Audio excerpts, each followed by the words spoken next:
Καλησπέρα και από μένα. Σας καλωσορίζω στην δεύτερη ενότητα της σημερινής ημερίδας που έχει οργανώσει το Δημοτικό Βρεφοκομείο της Αθήνας και αναφέρεται στις σύγχρονες παιδαγωγικές προσεγγίσεις.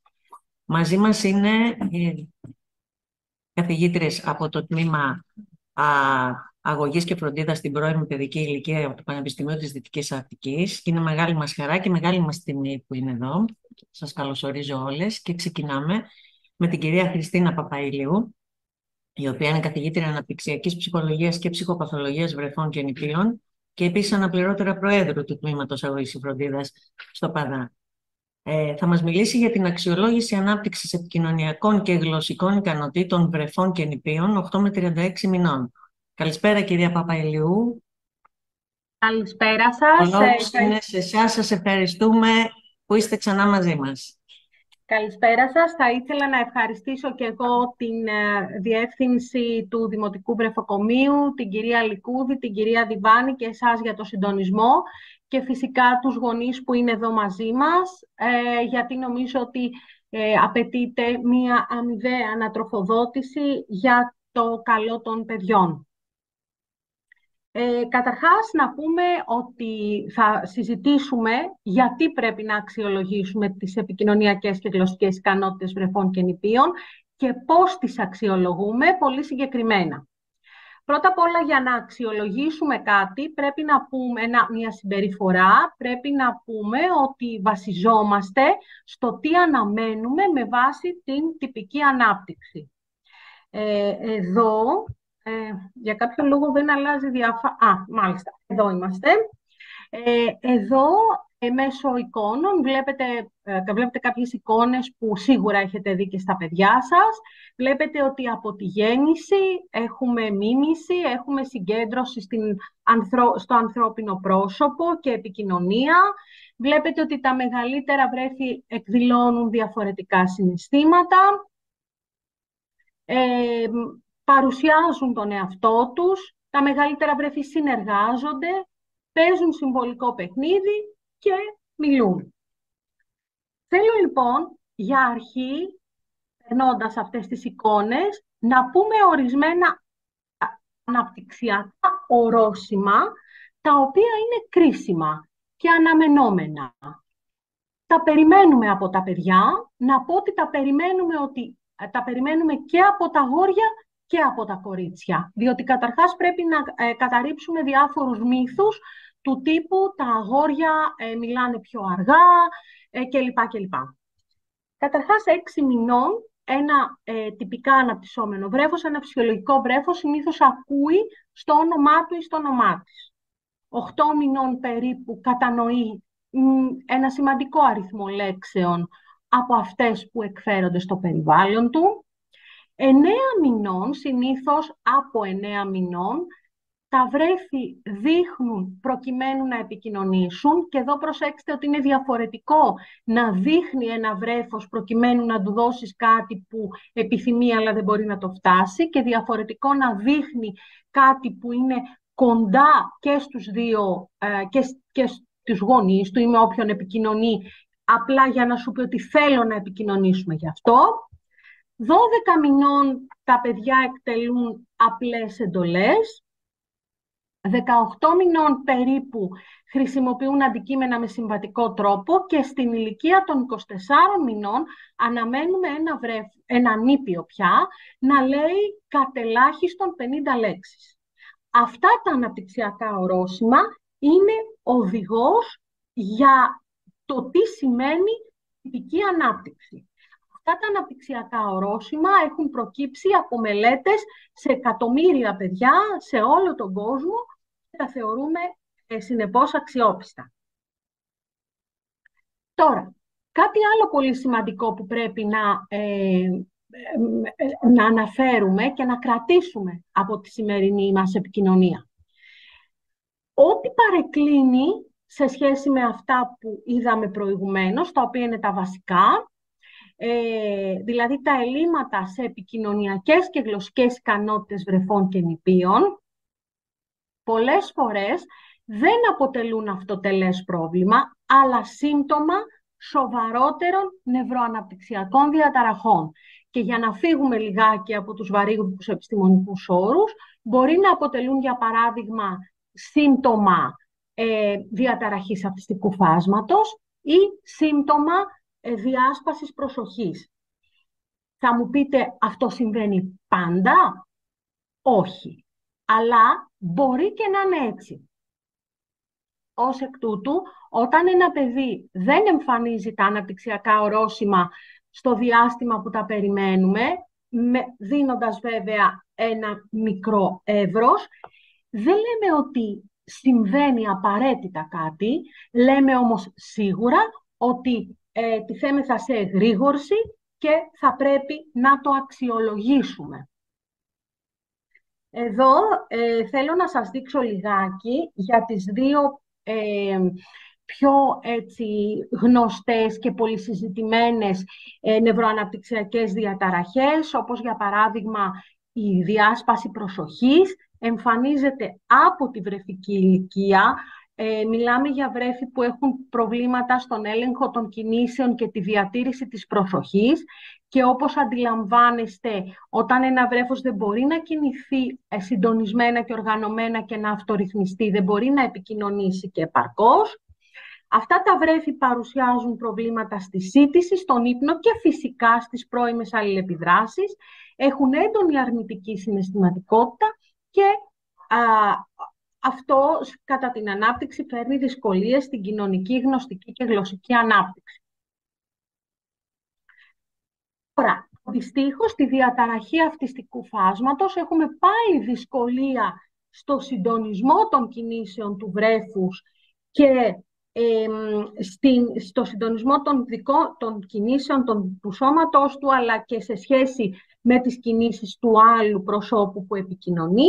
Έχουμε ελλείμματα στη μίμηση, στις επικοινωνιακές χειρονομίες και στο συμβολικό παιχνίδι.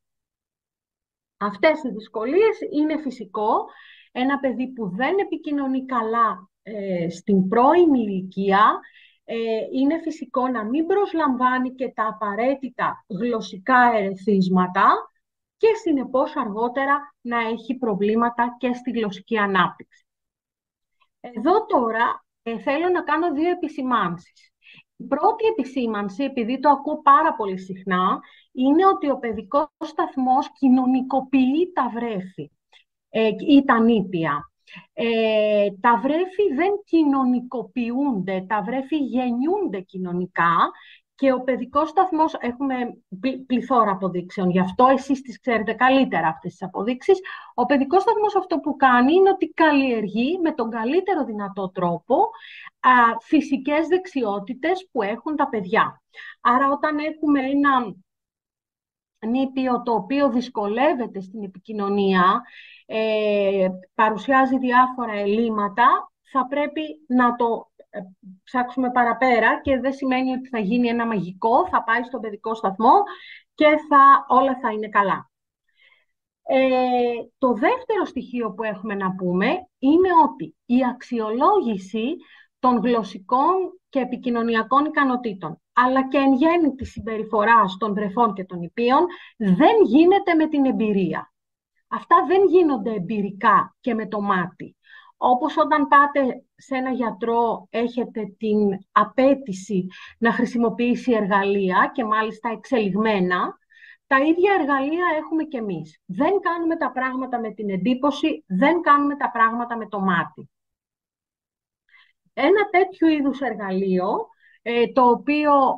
επίσης κάτι άλλο. Όταν λέμε για εργαλεία, δεν χρησιμοποιούμε εργαλεία δικής μας εμπνεύσεως και κατασκευής. Υπάρχουν εργαλεία, τα οποία, όπως αυτό που σας παρουσιάζω εδώ ως παράδειγμα, χαρακτηριστικό, το οποίο χρησιμοποιείται, όπως χαρακτηριστικά λέει μια συνάδελφος, σε περισσότερους χώρους του κόσμου από όσες έχει ο ΟΗΕ.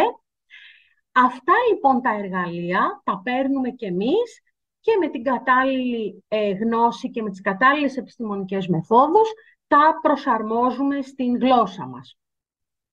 Έτσι λοιπόν ένα τέτοιο εργαλείο είναι το ερωτηματολόγιο επικοινωνιακής ανάπτυξης, το οποίο αξιολογεί την δυνατότητα χωρίζεται σε δύο μέρη. Πρώτα απ' όλα, το πρώτο μέρος αφορά βρέφη 8 έως 16 μηνών και αξιολογεί λέξεις και χειρονομίες, δηλαδή αν τα βρέφη κατανοούν το όνομά τους, σύντομες φράσεις, και αν κατανοούν κάποιες λέξεις, αν τις δείχνουν και εν τέλει αν μπορούν να παράξουν και κάποιες λέξεις, γιατί από 12 μηνών αναμένουμε ένα τυπικά αναπτυσσόμενο παιδί να εκφέρει τις πρώτες του λέξεις. Και στο δεύτερο μέρος αξιολογείται αν το παιδί παράγει επικοινωνιακές χειρονομίες, όπως το να δείχνει, να δίνει αφόρμητα ένα αντικείμενο, εάν συμμετέχει σε ρουτίνες παιχνιδιού, εάν κάνει λειτουργικό παιχνίδι, δηλαδή ουσιαστικά αν χρησιμοποιεί τα αντικείμενα με τον ενδεδειγμένο από την κουλτούρα τρόπο, αν προσποιείται, αν μιμείται.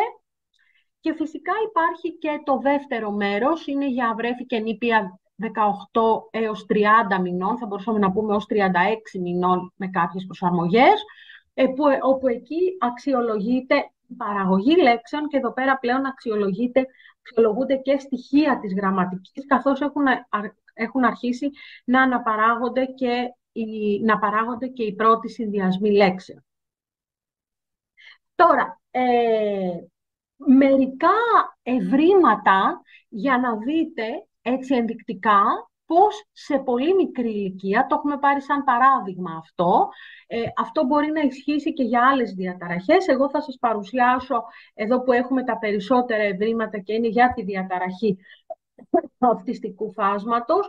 Τρέχουμε πάρα πολλές έρευνες και για τα βρέφη. Εδώ μπορείτε να παρακολουθήσετε εδώ είναι ένα διάγραμμα που σας δείχνει πόσες φορές αποτυγχάνουν, είναι το αντίστροφο, τα βρέφη και τα νήπια, τα βρέφη να ανταποκριθούν στο όνομά τους, όταν καλούν το όνομά τους. Είναι δηλαδή η αποτυχία. Και βλέπετε ότι τα φυσιολογικά βρέφη, αυτά τα low risk που λέμε, οι βρέφη τα οποία ναι μεν έχουν κάποιο αδερφάκι με αυτισμό και γι' αυτό είναι υψηλού κινδύνου, αλλά εν τέλει τα ίδια θα αναπτυχθούν φυσιολογικά, βλέπετε ότι έχουν χαμηλές αποτυχίες και όσο μεγαλώνουν αποτυγχάνουν όλο και λιγότερο. Βλέπετε όμως ότι τα βρέφη που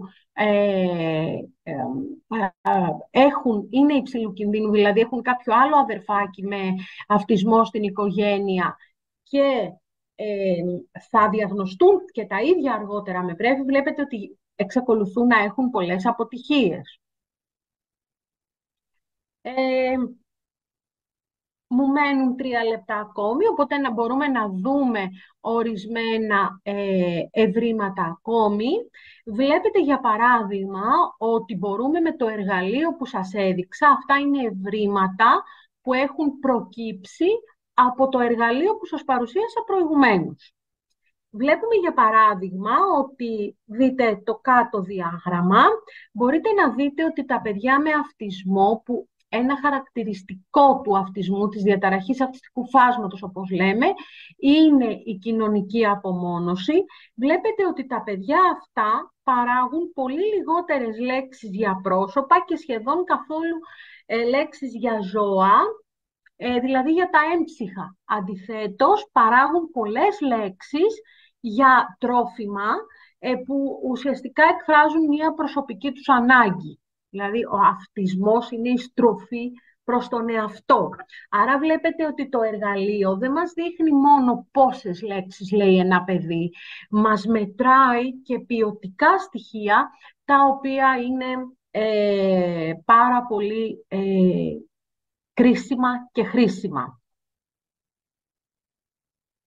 Εδώ μπορείτε να δείτε ένα χαρακτηριστικό διάγραμμα για τις χειρονομίες.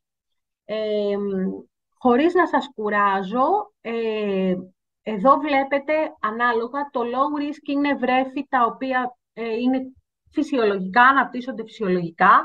Τα high risk είναι βρέφη υψηλού κινδύνου που έχουν αδέλφια με αυτισμό και είναι κάποια που αναπτύσσονται φυσιολογικά, κάποια που θα αναπτύξουν γλωσσική διαταραχή, LD, language delay, και κάποια που θα αναπτύξουν αυτισμό. Βλέπετε ότι όλα τα υψηλού κινδύνου βρέφη είναι χαμηλότερα. Βέβαια, με πιο χαμηλά τα βρέφη που αργότερα θα αναπτύξουν αυτισμό.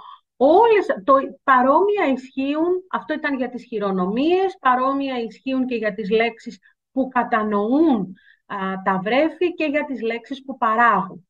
Όλα αυτά τα στοιχεία, λοιπόν, μας τα δίνει με συγκεκριμένο τρόπο ένα συγκεκριμένο εργαλείο, το οποίο σας το έδειξα, γιατί χρησιμοποιείται ευρύτατα παγκοσμίως. Άρα, λοιπόν, η ανίχνευση προβλημάτων επικοινωνίας και γλώσσας είναι κρίσιμη, γιατί μπορεί να μας υποδείξει ότι υπόκειται κάποια άλλη σοβαρότερη αναπτυξιακή διαταραχή, την οποία αν εντοπίσουμε πρώιμα, και πρώιμα σημαίνει κάτω από τα 3 χρόνια, μπορούμε να παρέμβουμε και να προλάβουμε δευτερογενή προβλήματα. Παραδείγματος χάρη, ένα συχνό δευτερογενές πρόβλημα των παιδιών με διάσπαση προσοχής, για να φέρουμε ένα άλλο παράδειγμα, είναι οι μαθησιακές δυσκολίες στο δημοτικό σχολείο, οι οποίες δεν εμφανίζονται ξαφνικά, έτσι. Κάτι προϋπάρχει και φτάνει ένα παιδί 6 χρονών και δεν μπορεί να γράψει ή να διαβάσει. Άρα λοιπόν, εδώ και κλείνω με αυτό, είναι σημαντική η συμμετοχή των γονέων στην πρώιμη ανίχνευση προβλημάτων γλώσσας και επικοινωνίας, υπό την καθοδήγηση των ειδικών, αλλά με συγκεκριμένα εργαλεία. Ποτέ με την εμπειρία και την εντύπωση, η οποία μπορεί να είναι παραπλανητική. Ευχαριστώ πολύ. Εμείς σας ευχαριστούμε πολύ, κυρία Παπαηλίου, για την ενδιαφέρουσα ομιλία σας, όπως πάντα. Και πριν συνεχίσω με τη δεύτερη ομιλήτριά μας, θα ήθελα να σας υπενθυμίσω ότι στην κάτω μπάρα εργαλείων της οθόνης σας υπάρχει ένα εικονίδιο Q&A, Questions and Answers. Μπορείτε να υποβάλλετε εκεί τα ερωτήματά σας, τα οποία θα απαντηθούν στο τέλος των ομιλιών της δεύτερης ενότητας. Και καλωσορίζω την κυρία Βαρβάρα Αγγελή, η οποία είναι λέκτορας εφαρμογών στο τμήμα Αγωγής και Φροντίδας στην πρώιμη παιδική ηλικία του Πανεπιστημίου της Δυτικής Αθήνας, και η οποία θα μας μιλήσει για θέματα καθημερινότητας των μικρών παιδιών υπό το πρίσμα των νευροεπιστημών. Καλώς ήρθατε, κυρία Αγγελή, ο λόγος σε εσάς. Το μικρόφωνο σας, παρακαλώ. Συγγνώμη. Καλησπέρα σε όλους. Καλησπέρα. 2 λεπτά να κάνω διαμοιρασμό του PowerPoint. Το θέμα το οποίο καταρχήν ευχαριστώ πολύ για την πρόσκληση από το Δημοτικό Βρεφοκομείο. Θα ήθελα, το κομμάτι στο οποίο θα αναφερθώ εγώ είναι οι νευροεπιστήμες, και 2 λεπτά, συγγνώμη, δεν ανοίγει. Δεν ξέρω αν μοιράζεται. Αν έχει ανοίξει.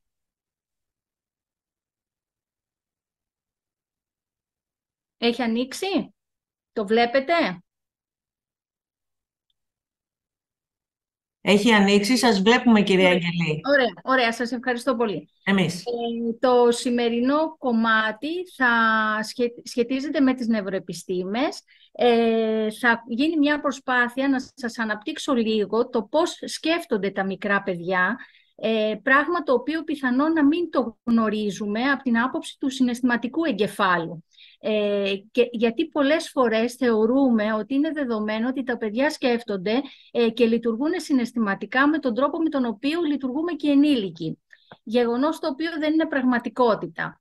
Όλοι σήμερα, και οι γονείς και οι παιδαγωγοί και η κοινωνία, αυτό το οποίο αποζητά είναι να έχουμε μελλοντικά, κοινωνικά και συναισθηματικά αυτόνομα και ανεξάρτητα άτομα. Δυστυχώς, οι καταστάσεις οι καθημερινές μας δείχνουν ότι πολλές φορές δεν τα καταφέρνουμε τόσο καλά σαν κοινωνία. Γιατί βλέπουμε ότι υπάρχει πολλή βία, και η βία δυστυχώς όσο περνάνε τα χρόνια κατεβαίνει και στις πιο μικρές ηλικίες.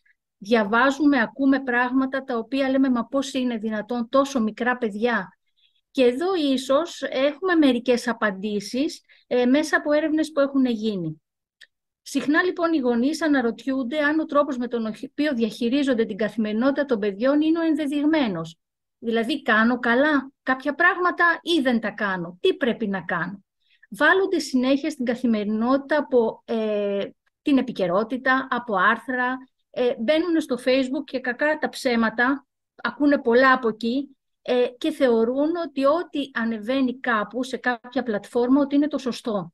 Μερικές φορές όμως τα πράγματα αυτά δεν είναι τελείως σωστά και βέβαια μπορεί να φέρουν και επικίνδυνες καταστάσεις.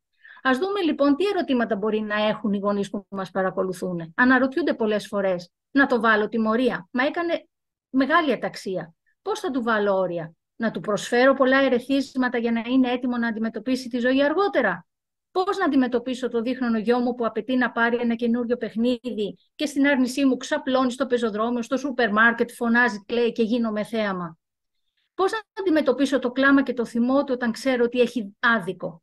Πώς να αντιμετωπίσω την άρνησή του να πάει για ύπνο ή για φαγητό ή για οτιδήποτε άλλο, να φύγουμε από τις κούνιες. Πώς θα το ξεκολλήσω από την τηλεόραση, το κινητό μου, σε πόσες δραστηριότητες να πηγαίνει το απόγευμα, πρέπει να του δίνω πολλές δραστηριότητες. Χτυπάει τα άλλα παιδιά και τους αρπάζει τα παιχνίδια. Τι να κάνω, να το τιμωρώ? Ίσως η καλύτερη προσέγγιση για να αναπαντηθούν αυτά τα ερωτήματα είναι η εξοικείωσή μας με τον τρόπο που λειτουργεί ο εγκέφαλος των μικρών παιδιών και ιδιαίτερα ο συναισθηματικός εγκέφαλός τους και ο ρόλος των ενηλίκων στην ανάπτυξη αυτού. Σήμερα, μέσω των μαγνητικών τομογραφιών, έχουμε φοβερή εγκεφαλική απεικόνηση τόσο του τρόπου που σκέφτονται και λειτουργεί ο εγκέφαλος, το συναίσθημα, η μνήμη και η μάθηση. Μάλιστα, τα τελευταία χρόνια γίνεται πληθώρα αναφορών για την πλαστικότητα του εγκεφάλου των βρεφών και των μικρών παιδιών, καθώς και τη σημασία που παίζουν τα ερεθίσματα που δίνουμε στα παιδιά, ώστε αυτός ο εγκέφαλος να ανατροφοδοτείται ή να του φορτώνουμε πολλή δουλειά για την οποία δεν μπορεί ο ίδιος να ανταποκριθεί. Θα ήθελα λίγο σε γενικές γραμμές να πούμε πώς είναι οργανωμένος ένας εγκέφαλος. Ο εγκέφαλος αποτελείται από νευρικά κύτταρα, δισεκατομμύρια, που ενώνονται και δημιουργούν δίκτυα επικοινωνίας. Εδώ βλέπετε, αυτοί εδώ είναι οι νευρώνες και εδώ οι νευρώνες ενώνονται και δημιουργούν μία σύναψη. Τι σημαίνει αυτό? Σημαίνει ότι κάθε φορά που αποκτάμε μία γνώση, αυτή η γνώση τοποθετείται κάπου στον εγκέφαλό μας και δημιουργείται μία σύναψη για τα στοιχεία τα οποία σχετίζονται άμεσα μεταξύ τους. Δηλαδή, κάθε φορά που έχουμε ένα μήνυμα από το περιβάλλον μας, αυτό καταγράφεται στον εγκέφαλό μας και στη συνέχεια αυτά τα μηνύματα που πηγαίνουν στον εγκέφαλο και μοιάζουν μεταξύ τους δημιουργούν μία σύναψη. Ο εγκέφαλος των βρεφών και των μικρών παιδιών. Ο εγκέφαλος λοιπόν του βρέφους και του μικρού παιδιού έχει 3 εκατομμύρια περισσότερες διασυνδέσεις μεταξύ νευρώνων σε σχέση με αυτές που θα είναι σε θέση να χρησιμοποιήσει σε όλη τη ζωή του. Οι συνάψεις οι οποίες χρησιμοποιούνται δυναμώνουν, ενώ αντίθετα οι συνάψεις που δεν ενισχύονται ατροφούν. Το περίσσεμα των συνάψεων στον εγκέφαλο του παιδιού υφίσταται μεγάλο κλάδεμα όταν μεταξύ της ηλικίας 6 και 10 ετών, όπου εκεί πέρα πλέον έχουν καθοριστεί τα είδη των συναισθημάτων και ο τρόπος σκέψης του παιδιού, ο οποίος πάντα είναι μοναδικός. Θα ήθελα λίγο να ρίξετε μια ματιά σε αυτή την εικόνα που δείχνει πώς οργανώνονται οι συνάψεις κατά τη διάρκεια της εγκυμοσύνης, στο νεογέννητο, στους 3 μήνες, στους 6 μήνες και στα 2 χρόνια. Θα δείτε λοιπόν ότι σε αυτές εδώ πέρα τις εικόνες έχουμε μία διαφορετική παρουσίαση. Έχουμε πολύ λίγους νευρώνες και συνάψεις κατά την περίοδο της εγκυμοσύνης. Στη συνέχεια γίνονται λίγο παραπάνω, 3 μηνών 2 παραπάνω, λίγο περισσότερες. Και εδώ βλέπετε μία σύναψη που ενισχύεται πολύ. Και εδώ πέρα πάλι 6 μηνών βλέπουμε να δημιουργούνται ακόμα περισσότερες συνάψεις και πολύ περισσότερες. Στη συνέχεια όμως θα δείτε ότι από τα 4 και 6 χρόνια αρχίζει το κούρεμα των συνάψεων. Αυτό τι σημαίνει? Σημαίνει 2 πράγματα. Πρώτον, ότι ο εγκέφαλος οργανώνεται πολύ καλύτερα, γιατί αρχίζει και λειτουργεί πολύ καλύτερα λόγω της μεγαλύτερης μυελίνης που υπάρχει στα εγκεφαλικά κύτταρα και βέβαια αυτοί οι νευρώνες οι οποίοι ενισχύονται δυναμώνουν, σε αντίθεση αυτοί που δεν ενισχύονται κλαδεύονται. Και με τον τρόπο αυτό φτάνουμε ως ενήλικοι να έχουμε έναν συγκεκριμένο τρόπο σκέψης. Αν ο εγκέφαλος λοιπόν των παιδιών διαγείρεται από διαφορετικού τύπου ερεθίσματα, τότε ανοίγουν νέοι σχηματισμοί νευρώνων. Οι σχηματισμοί αυτοί όμως διαφοροποιούνται. Γιατί διαφοροποιούνται? Γιατί η ανάπτυξη του κάθε παιδιού εξαρτάται από τον τρόπο που χρησιμοποιεί το μυαλό του και είναι μοναδική για κάθε παιδί. Το ανέφεραν και οι συνάδελφοι στην αρχή της ημερίδας, ότι το κάθε παιδί είναι μοναδικό και αυτό πρέπει να είναι σεβαστό. Κάθε παιδί μαθαίνει με διαφορετικό τρόπο. Άλλωστε και εμείς μαθαίνουμε με διαφορετικό τρόπο. Άλλος είναι ακουστικός τύπος, άλλος είναι οπτικός τύπος. Και το περιβάλλον βέβαια παίζει ένα σημαντικό ρόλο σε αυτές τις διαφορές. Στην εικόνα από κάτω θα δείτε πώς εξελίσσεται σιγά σιγά το δίκτυο των νευρώνων και των συνάψεων στον εγκέφαλο του παιδιού. Αν το κοινωνικό και συναισθηματικό περιβάλλον που επιδρά κατευθείαν στον εγκέφαλο του παιδιού λειτουργεί με θετικά ή αρνητικό τρόπο, αυτό καταγράφεται. Το βρέφος όταν γεννιέται δεν έχει στο συναισθηματικό εγκέφαλο καταγεγραμμένο κάτι. Αυτό γίνεται σταδιακά με τα ερεθίσματα και με την απάντηση των ερεθισμάτων στο ίδιο το παιδί. Έτσι, ο εγκέφαλος των μικρών παιδιών μέχρι τα 6 χρόνια είναι ανώριμος και εύπλαστος και δεν είναι ικανός να διαχειριστεί τα συναισθήματα. Ο τρόπος με τον οποίο διαχειρίζονται τα συναισθήματα είναι μέσα από το λόγο, φωνάζουν, κλαίνε, μιλάνε δυνατά, τσακώνονται, τα πιο μεγάλα, ή μέσα από κινήσεις, δηλαδή σπρώχνοντας, δαγκώνοντας, το οποίο αυτό αποτελεί πηγή ισορροπίας και ανάπτυξης του εγκεφάλου τους, γιατί νιώθουν καταπίεση μέσα από τα συναισθήματά τους. Τώρα, πάμε να δούμε λίγο το κομμάτι πώς λειτουργεί λίγο ο άνθρωπος. Αυτό ισχύει και για μας, δεν είναι μόνο για τα παιδιά. Οι αντιδράσεις των ενηλίκων οργανώνονται σε σημαντικό βαθμό από τη δομή και ανάπτυξη του εγκεφάλου λόγω της ανοριμότητας και της πλαστικότητάς του. Έχουμε λοιπόν, από τη μία πλευρά βλέπετε τη λέξη άγχος, από την άλλη βλέπουμε την πηγή ισορροπίας. Όταν είτε αυτό είναι βρέφος, πολύ περισσότερο όταν έχουμε μικρά παιδιά από ότι ένας ενήλικας, όταν λοιπόν ένα μικρό παιδί λειτουργεί κάτω από λεκτικές απειλές, εκφοβισμούς, ταπεινώσεις, απομονώσεις, θα μου πείτε, μα οι γονείς εμείς δεν κάνουμε τέτοια πράγματα. Σαφώς και δεν κάνετε τέτοια πράγματα. Όμως, ο τρόπος με τον οποίο μερικές φορές απευθυνόμαστε στα παιδιά μας, είμαι γονιός και ξέρω και σας το λέω, είναι λάθος. Και είναι λάθος γιατί εκείνη τη στιγμή είμαστε σε τέτοια ένταση από την καθημερινότητά μας, από το χρόνο που μας κυνηγάει, που μπορεί να μιλήσουμε και λίγο πιο απότομα, μπορούμε να πούμε και το πήγαινε στο δωμάτιό σου και άσε με ήσυχη. Στις τόσο μικρές ηλικίες δεν ξέρω αν θα πρέπει να το κάνουμε. Αυτό λοιπόν δημιουργεί ένα άγχος. Και με αποτέλεσμα να παράγεται αδρεναλίνη και κορτιζόνη σε πολύ ψηλά επίπεδα, οι οποίοι το γνωρίζουμε όλοι ότι είναι οι ορμόνες που παράγονται όταν έχουμε άγχος και οι ενήλικοι, το οποίο όμως όσο πιο μικροί είμαστε έχει τοξική επίδραση στους νευρώνες. Αυτό θα μου πείτε συμβαίνει συνέχεια? Όχι. Αν όμως ένα παιδί ζει μόνιμα σε ένα τέτοιο περιβάλλον, τότε ναι, έχει επίδραση τοξική στους νευρώνες. Απ' την άλλη πλευρά, αν έχουμε αγάπη, φροντίδα, ενσυναίσθηση, πραγματικό ενδιαφέρον, τότε αυτό είναι πηγή ισορροπίας για το παιδί. Νιώθει ότι μπορεί να εκφράσει τα αισθήματά του, ότι βρίσκει αποδοχή στον τρόπο που τα εκφράζει και τότε εκρίνονται οι ορμόνες της ευτυχίας που είναι η ενδομορφίνη, ντοπαμίνη, σερατονίνη και τότε έχουμε τη βέλτιστη ανάπτυξη του εγκεφάλου. Και πάμε τώρα να δούμε σε πραγματικό χρόνο τι συμβαίνει. Μεταφράζοντας λοιπόν τις καθημερινές συμπεριφορές των παιδιών, θα δούμε ότι όλα οφείλονται στην ανοριμότητα και τη διαφορετική δομή του εγκεφάλου τους και έχουν μοναδικές συμπεριφορές. Πάμε να δούμε το κλάμα. Το κλάμα είναι μία από τις σημαντικότερες μορφές επικοινωνίας των βρεφών και των μικρών παιδιών και συνδέεται άμεσα με την έκφραση κάποιας ανάγκης που ζητούν να καλυφθεί. Μεταξύ της γέννησης και των 3 ετών, ένα μικρό παιδί δεν μπορεί να διαχειριστεί τα συναισθήματά του, όχι γιατί δεν θέλει, αλλά γιατί δεν μπορεί νευρολογικά να επεξεργαστεί αυτό που νιώθει. Παρόμοια είναι η περίπτωση του πείσματος. Όταν ένα παιδί τσιρίζει και χτυπιέται ότι δεν γίνεται το δικό του, όπως το ερμηνεύουν οι ενήλικες, και μπαίνουν και σε κόντρα μεταξύ του, ποιανού θα περάσει το δικό σου ή το δικό μου, είναι λάθος, γιατί ο ανώριμος εγκέφαλος δεν μπορεί να δεχτεί καμία ματέωση. Ο ανώριμος εγκέφαλος δεν του επιτρέπει να σκεφτεί λογικά και οδηγείται γρήγορα στην απελπισία. Τα δαγκώματα και τα χτυπήματα μεταξύ των πολύ μικρών παιδιών είναι και αυτά μέσα στην καθημερινή του ζωή. Είναι συμπεριφορές πολύ γνώριμες στις μικρές ηλικίες και εξηγούνται από την επικράτηση του αρχαϊκού εγκεφάλου, ο οποίος σχετίζεται με την επιβίωση του ανθρώπινου είδους. Όταν οριμάσει ο εγκέφαλος, θα οριμάσει και η συμπεριφορά του παιδιού, εφόσον με αγάπη του έχουμε εξηγήσει το σωστό και δεν έχουμε επιβαρύνει τους νευρώνες από την έκρηση των ορμονών της δυστυχίας.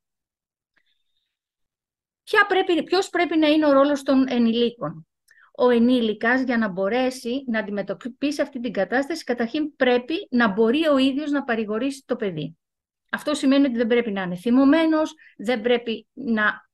θα πρέπει να κάνει λίγο πίσω και να δει την κατάσταση. Γιατί συνήθως αντιδράμε πάντα εκείνη τη στιγμή. Πρέπει λοιπόν να μπορεί ο ίδιος να παρηγορήσει το παιδί. Να μπορεί ο ίδιος να ονομάσει τα συναισθήματα του παιδιού στο παιδί, τα οποία δεν τα αντιλαμβάνεται. Χρησιμοποιεί απλές, σύντομες και κατανοητές προτάσεις, βοηθώντας το μικρό παιδί να αισθανθεί ασφάλεια και αγάπη, ενεργοποιώντας τα νευρικά κύτταρα του εγκεφάλου να οργανωθούν, αποκτώντας μια σχέση διάρκειας. Μπορεί να πει, παραδείγματος χάρη, νιώθω ότι είσαι στεναχωρεμένος γιατί έφυγε η μαμά σου, ή νιώθω γιατί ο μπαμπάς έχει αργεί, νιώθω ότι είσαι αναστατωμένος γιατί έχεις κουραστεί πολύ σήμερα από το πρωί. Πρέπει να το πείτε το συναίσθημα, να το εκφράσετε εσείς για εκείνο. Ο τόνος της φωνής, ένας ήρεμος τόνος βοηθάει το παιδί να ηρεμήσει. Εάν σε ένα παιδί το οποίο είναι εκνευρισμένο και έξαλλο φωνάζουμε κι εμείς πιο δυνατά, τότε δημιουργείται ένας φαύλος κύκλος. Άρα με ήρεμο τόνο κατονομάζουμε τα αισθήματα και στη συνέχεια ακολουθεί και η φυσική επαφή. Η φυσική επαφή μπορεί να μην είναι η αγκαλιά πάντα, γιατί πολλά παιδιά όταν είναι θυμωμένα δεν θέλουν να τα πάρετε αγκαλιά, σας πρόχνουνε. Μπορεί με τον τόνο, με την ηρεμία σας, στη συνέχεια να χαϊδέψετε λίγο το κεφάλι, να αισθανθούν ότι είναι αποδεκτά, ότι αυτό που κάνουν δεν είναι αποδεκτό για την κοινωνία, αλλά για αυτά αυτή τη στιγμή εσείς αποδέχεστε και μπορείτε να του εξηγήσετε το τι του συμβαίνει. Με τον τρόπο λοιπόν αυτό μπορούμε να έχουμε πιο ισορροπημένα παιδιά. Αντίθετα, εάν ένας ενήλικας θεωρεί ότι το κλάμα είναι καπρίτσιο του μικρού παιδιού, μπαίνοντας σε μια ανταγωνιστική σχέση επικράτησης ή αφήνοντάς τον να κλαίει για να μάθει, δεν νομίζω ότι κανείς μας μαθαίνει κλαίγοντας. Όταν είμαστε όλοι στεναχωρεμένοι, θέλουμε έναν νόμο να κλάψουμε. Τώρα, αν κατά επιλογή κάποιοι θέλουν να απομονωθούν, είμαστε ενήλικοι και έχουμε εμπειρίες. Τα μικρά παιδιά δεν έχουν εμπειρίες. Αυτό λοιπόν δεν το βοηθάει να μάθει με αυτόν τον τρόπο, με το αποτέλεσμα που είπαμε και πριν, να εκρίνεται περισσότερη κορτιζόλη και να έχουμε στρες στον εγκέφαλο του μωρού και του παιδιού. Η επανάληψη λοιπόν τέτοιων καταστάσεων μπορεί να προκαλεί την έκρηξη των αρνητικών ορμονών και μπορεί να δημιουργήσει μελλοντικά αρνητικό συναισθηματικό αποτύπωμα στον αναπτυσσόμενο εγκέφαλο. Σύμφωνα με ερευνητικά δεδομένα, παιδιά με τέτοιους είδους αποτυπώματα στο συναισθηματικό εγκέφαλο αποτελούν τη βάση της έκφρασης βίας και του άγχους στην ενήλικη ζωή. Και εδώ είναι ένα μεγάλο ερωτηματικό. Τι μας συμβαίνει και έχουμε τόσο μεγάλη βία? Μήπως λοιπόν όλα τα πράγματα ξεκινάνε από πολύ πιο κάτω? Η απαγόρευση της έκφρασης του κλάματος, όπως σταμάτα να κλαις γιατί δεν θα πάμε βόλτα, μην κλαις σαν μωρό, πήγαινε στο δωμάτιό σου να σκεφτείς και άλλες παρόμοιες, όπως αναφέραμε, δημιουργεί δυστυχισμένους ενήλικες μελλοντικά που δυσκολεύονται να διαχειριστούν τα συναισθήματά τους. Η τιμωρία, η προσβολή, ο χαρακτηρισμός είσαι κακός, δεν είσαι ευγενικός. Φράσεις όπως πρέπει να μοιράζεσαι τα παιχνίδια σου. Δεν υπάρχει πρέπει στο λεξιλόγιο των τόσο μικρών παιδιών. Μην το κάνεις αυτό. Είπα όχι. Είναι ένας τρόπος που δεν βοηθάει κανένα παιδί, μικρό παιδί κάτω των 4, να ανταποκριθεί σε αυτό που νιώθει. Τότε νιώθει δυστυχισμένο, μόνο και αποκομμένο. Και τελευταίες έρευνες που έχουν γίνει δείχνουν ότι οι τιμωρίες πιέζουν τον εγκέφαλο και ιδιαίτερα το σημείο του προμετωπιαίου λοβού που μας κάνει πιο ανθρώπινος. Εκεί βρίσκεται και ο συναισθηματικός μας εγκέφαλος. Και εδώ θα μου πείτε πολύ, δηλαδή τι να κάνουμε, να αφήνουμε τα παιδιά να χτυπάνε, να δαγκώνουν ένα τον άλλον? Εδώ λοιπόν πρέπει να δώσουμε τη διαφορά μεταξύ των ορίων και της τιμωρίας. Τα όρια, για να είναι σεβαστά από τα μικρά παιδιά, προϋποθέτουν δημιουργία ζεστών και τρυφερών σχέσεων αγάπης και εμπιστοσύνης. Ο ρόλος των ενηλίκων είναι να προσεγγίζουν τα παιδιά με αγάπη και συναίσθηση, να τα στηρίζουν, να τα βοηθούν να κατανοήσουν τους κοινωνικούς κανόνες και να βγαίνουν πιο δυνατά μέσα από αυτές τις συναισθηματικές καταιγίδες. Δεν επιβάλλονται οι κοινωνικοί κανόνες. Οι κοινωνικοί κανόνες κατανοούνται και βέβαια κατανοούνται με βάση τον εγκέφαλο που έχει ο καθένας. και τις δυνατότητες που έχει. Όταν λοιπόν ένα μικρό παιδί δαγκώνει, χτυπάει, ο ενήλικας του απαγορεύει φυσικά να χτυπήσει το άλλο παιδί, αλλά με αγάπη. Ξέροντας πως δεν το κάνει επίτηδες, δεν είναι κακό, είναι ότι απλά έχει ανώριμο εγκέφαλο, το πλησιάζει, το παίρνει αγκαλιά και του εξηγεί χωρίς απαιτήσεις το να το μάθει, να μην το ξανακάνει, ότι δεν πρέπει να χτυπάμε. Γι' αυτό το λόγο η προσπάθεια να κάνουμε τα μικρά παιδιά να αποκτήσουν δεξιότητες για τις οποίες δεν έχουν απαραίτητη ορίμανση είναι μάταιες. Δεν έχει καμία αξία να προσπαθούμε να μάθουμε στα μικρά παιδιά κάτω των 4 να ελέγχουν τους σφιχτήρες τους. Δηλαδή, κανένας δεν μπορεί να μάθει νωρίτερα να πηγαίνει στην τουαλέτα. Είναι θέμα νευρολογικής ωριμότητας.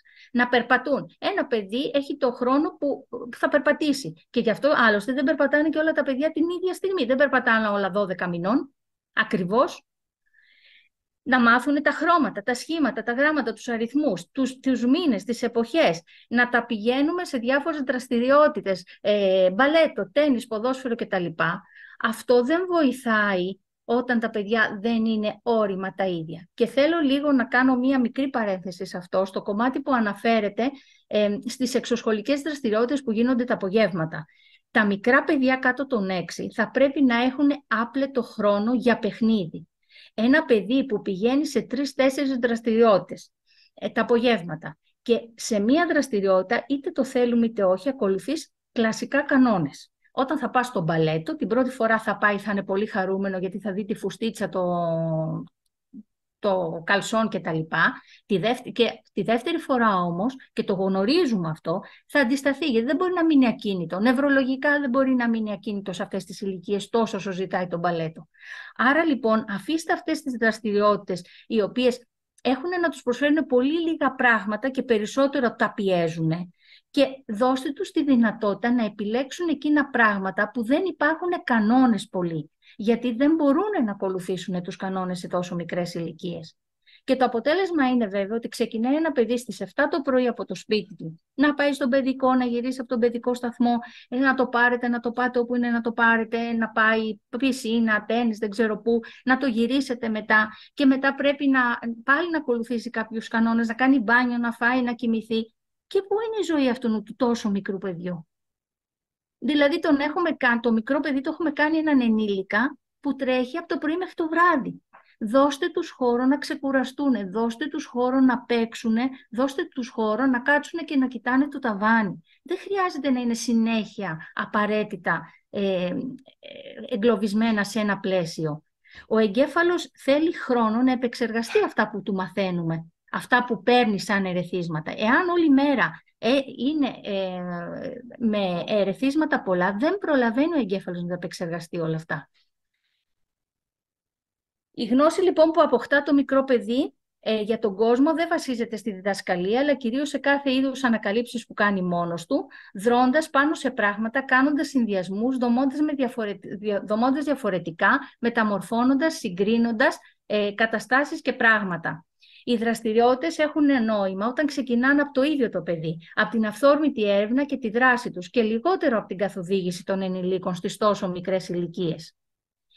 Κάθε παιδί είναι μοναδικό και συνεπώς δεν μαθαίνουν όλα τα παιδιά το ίδιο πράγμα την ίδια στιγμή, γιατί δεν έχουν όλα τον ίδιο όριμο εγκέφαλο, ούτε ο εγκέφαλος όλων λειτουργεί με τον ίδιο τρόπο.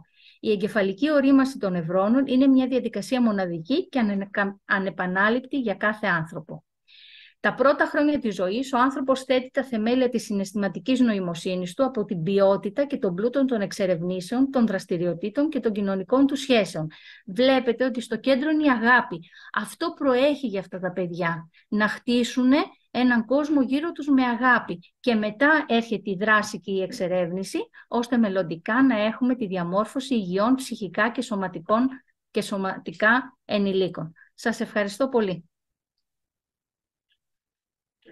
Εμείς σας ευχαριστούμε πολύ, κυρία Αγγελή. Ήταν εξαιρετικά ενδιαφέροντα όλα αυτά που μας είπατε και φαντάζομαι ότι και οι γονείς θα έλυσαν κάποιες απορίες και ενδεχομένως ξεκίνησαν καινούριες αμφιβολίες και ερωτήματα. Ευχαριστούμε πάρα πολύ. Εγώ σας ευχαριστώ. Πριν συνεχίζουμε με την επόμενη ακαδημαϊκό, την κυρία Ελένη Σωτηροπούλου, η οποία είναι επίκουρη καθηγήτρια στο Τμήμα Αγωγής και Φροντίδας στην πρώιμη παιδική ηλικία στο ΠΑΔΑ.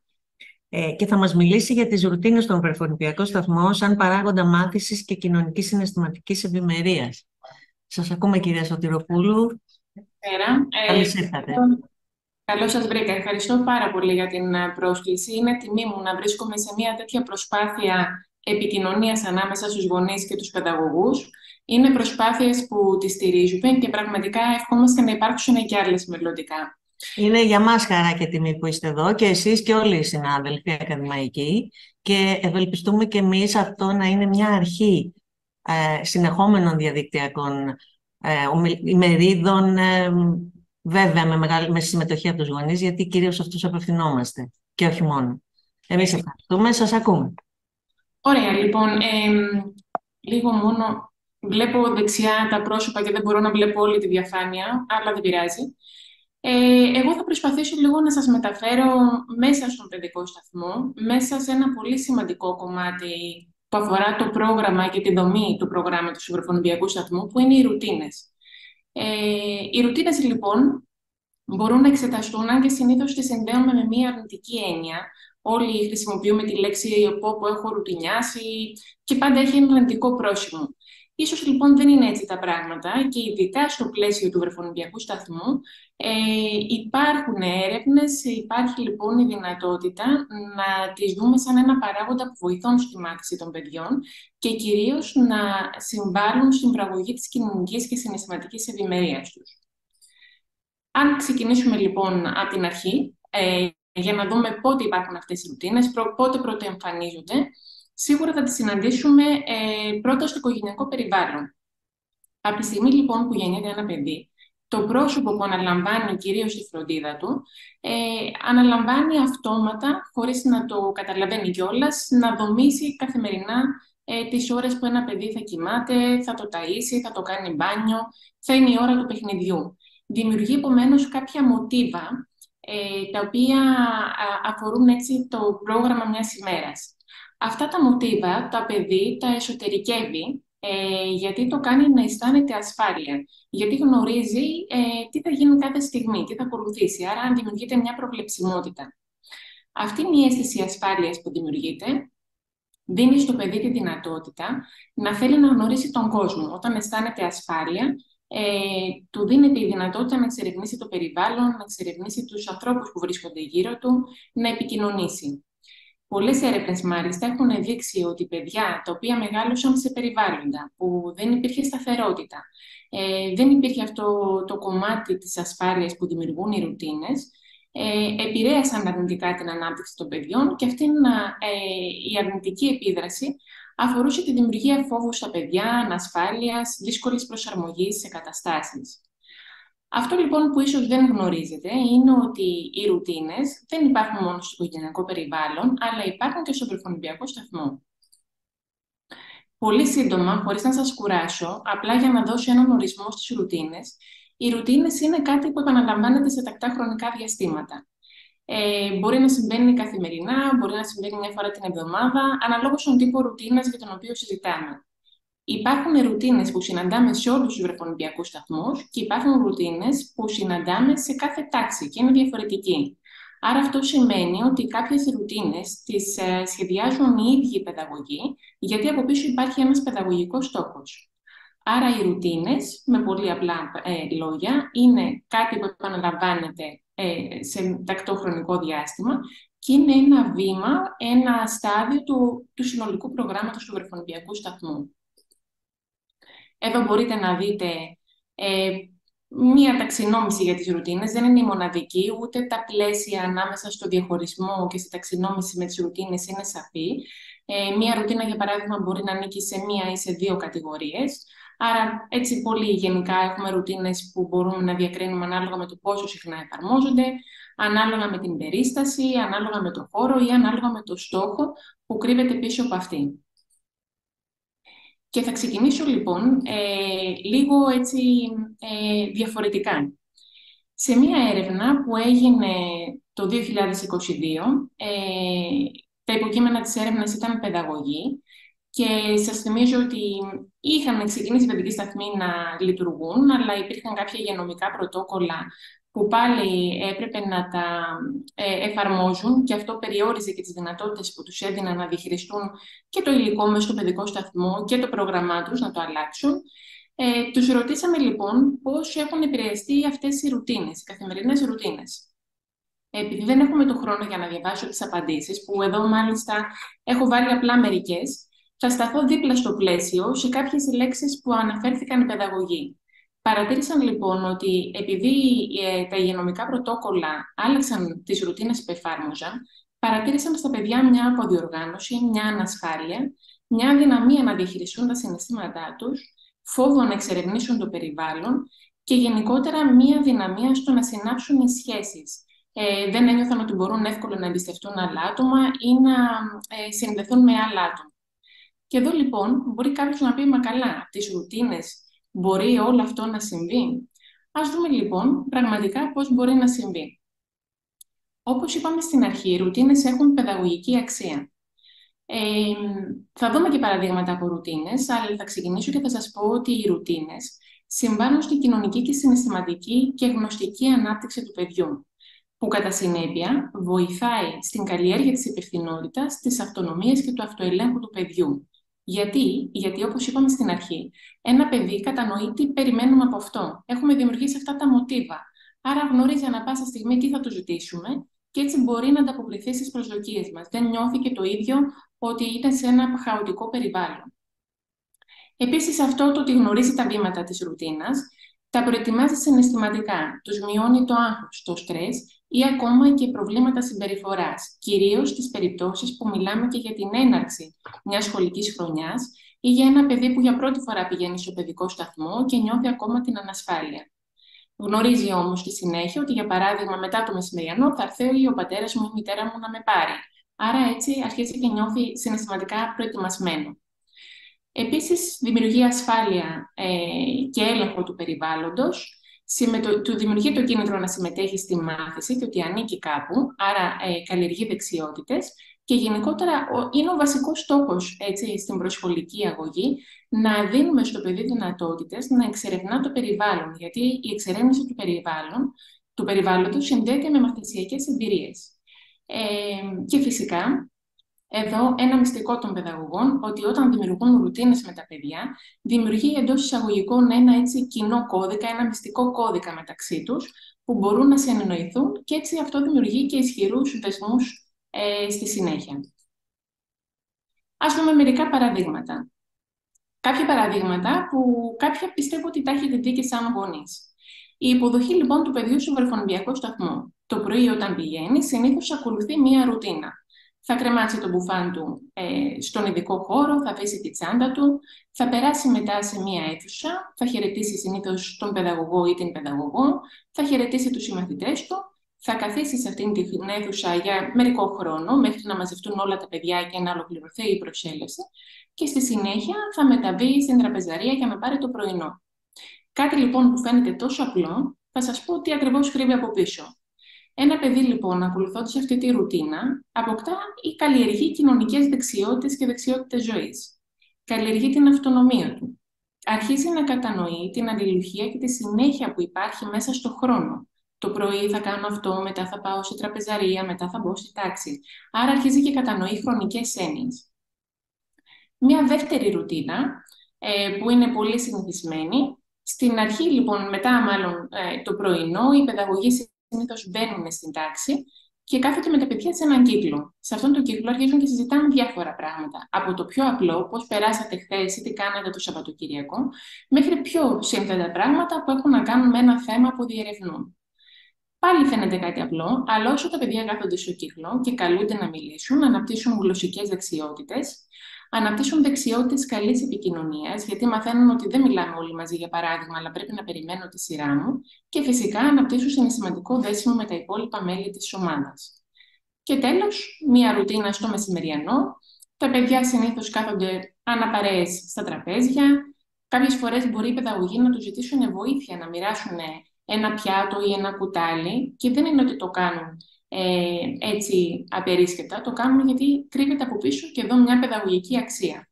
Όσο τα παιδιά λοιπόν συμμετέχουν σε αυτήν τη ρουτίνα του μεσημεριανού, αναπτύσσουν κοινωνικές δεξιότητες γιατί κάθονται με άλλα παιδιά, συζητούν ή γνωρίζουν ότι όταν τρώω δεν μπορώ να πάρω με το κουτάλι μου από το πιάτο του άλλου παιδιού. Αναπτύσσουν και μαθαίνουν προμαθηματικές έννοιες. Για παράδειγμα, μπορούμε να ζητήσουμε τα παιδιά να μοιράσουν τα κουτάλια. Άρα αυτόματα αρχίζουν και κάνουν μια αντιστοίχηση, ένα παιδί, ένα κουτάλι. Φυσικά αναπτύσσουν την ισορροπία τους, γιατί τα μικρά παιδιά πρέπει να διατηρούν την ισορροπία τους για να καθίσουν σε μια καρέκλα, τη λεπτή κινητικότητα, γιατί θα πρέπει να κάνουν κινήσεις ώστε να χειριστούν σωστά το κουτάλι, και τον οπτικοκινητικό συντονισμό. Και εδώ θέλω να αναφερθώ σε μια έτσι συγκεκριμένη και πολύ ιδιαίτερη κατηγορία που αφορά τις ρουτίνες. Είναι οι ρουτίνες φροντίδας. Νομίζω ότι είναι το πιο υποτιμημένο κομμάτι. Όταν λέμε ρουτίνες φροντίδας, ειδικά για τα παιδιά κάτω των 3 ετών, αναφερόμαστε σε μια διαρκή ανασχόληση των παιδαγωγών που αφορά τη φροντίδα τους, όπως είναι η αλλαγή της πάνας, ο ύπνος ή το τάισμα.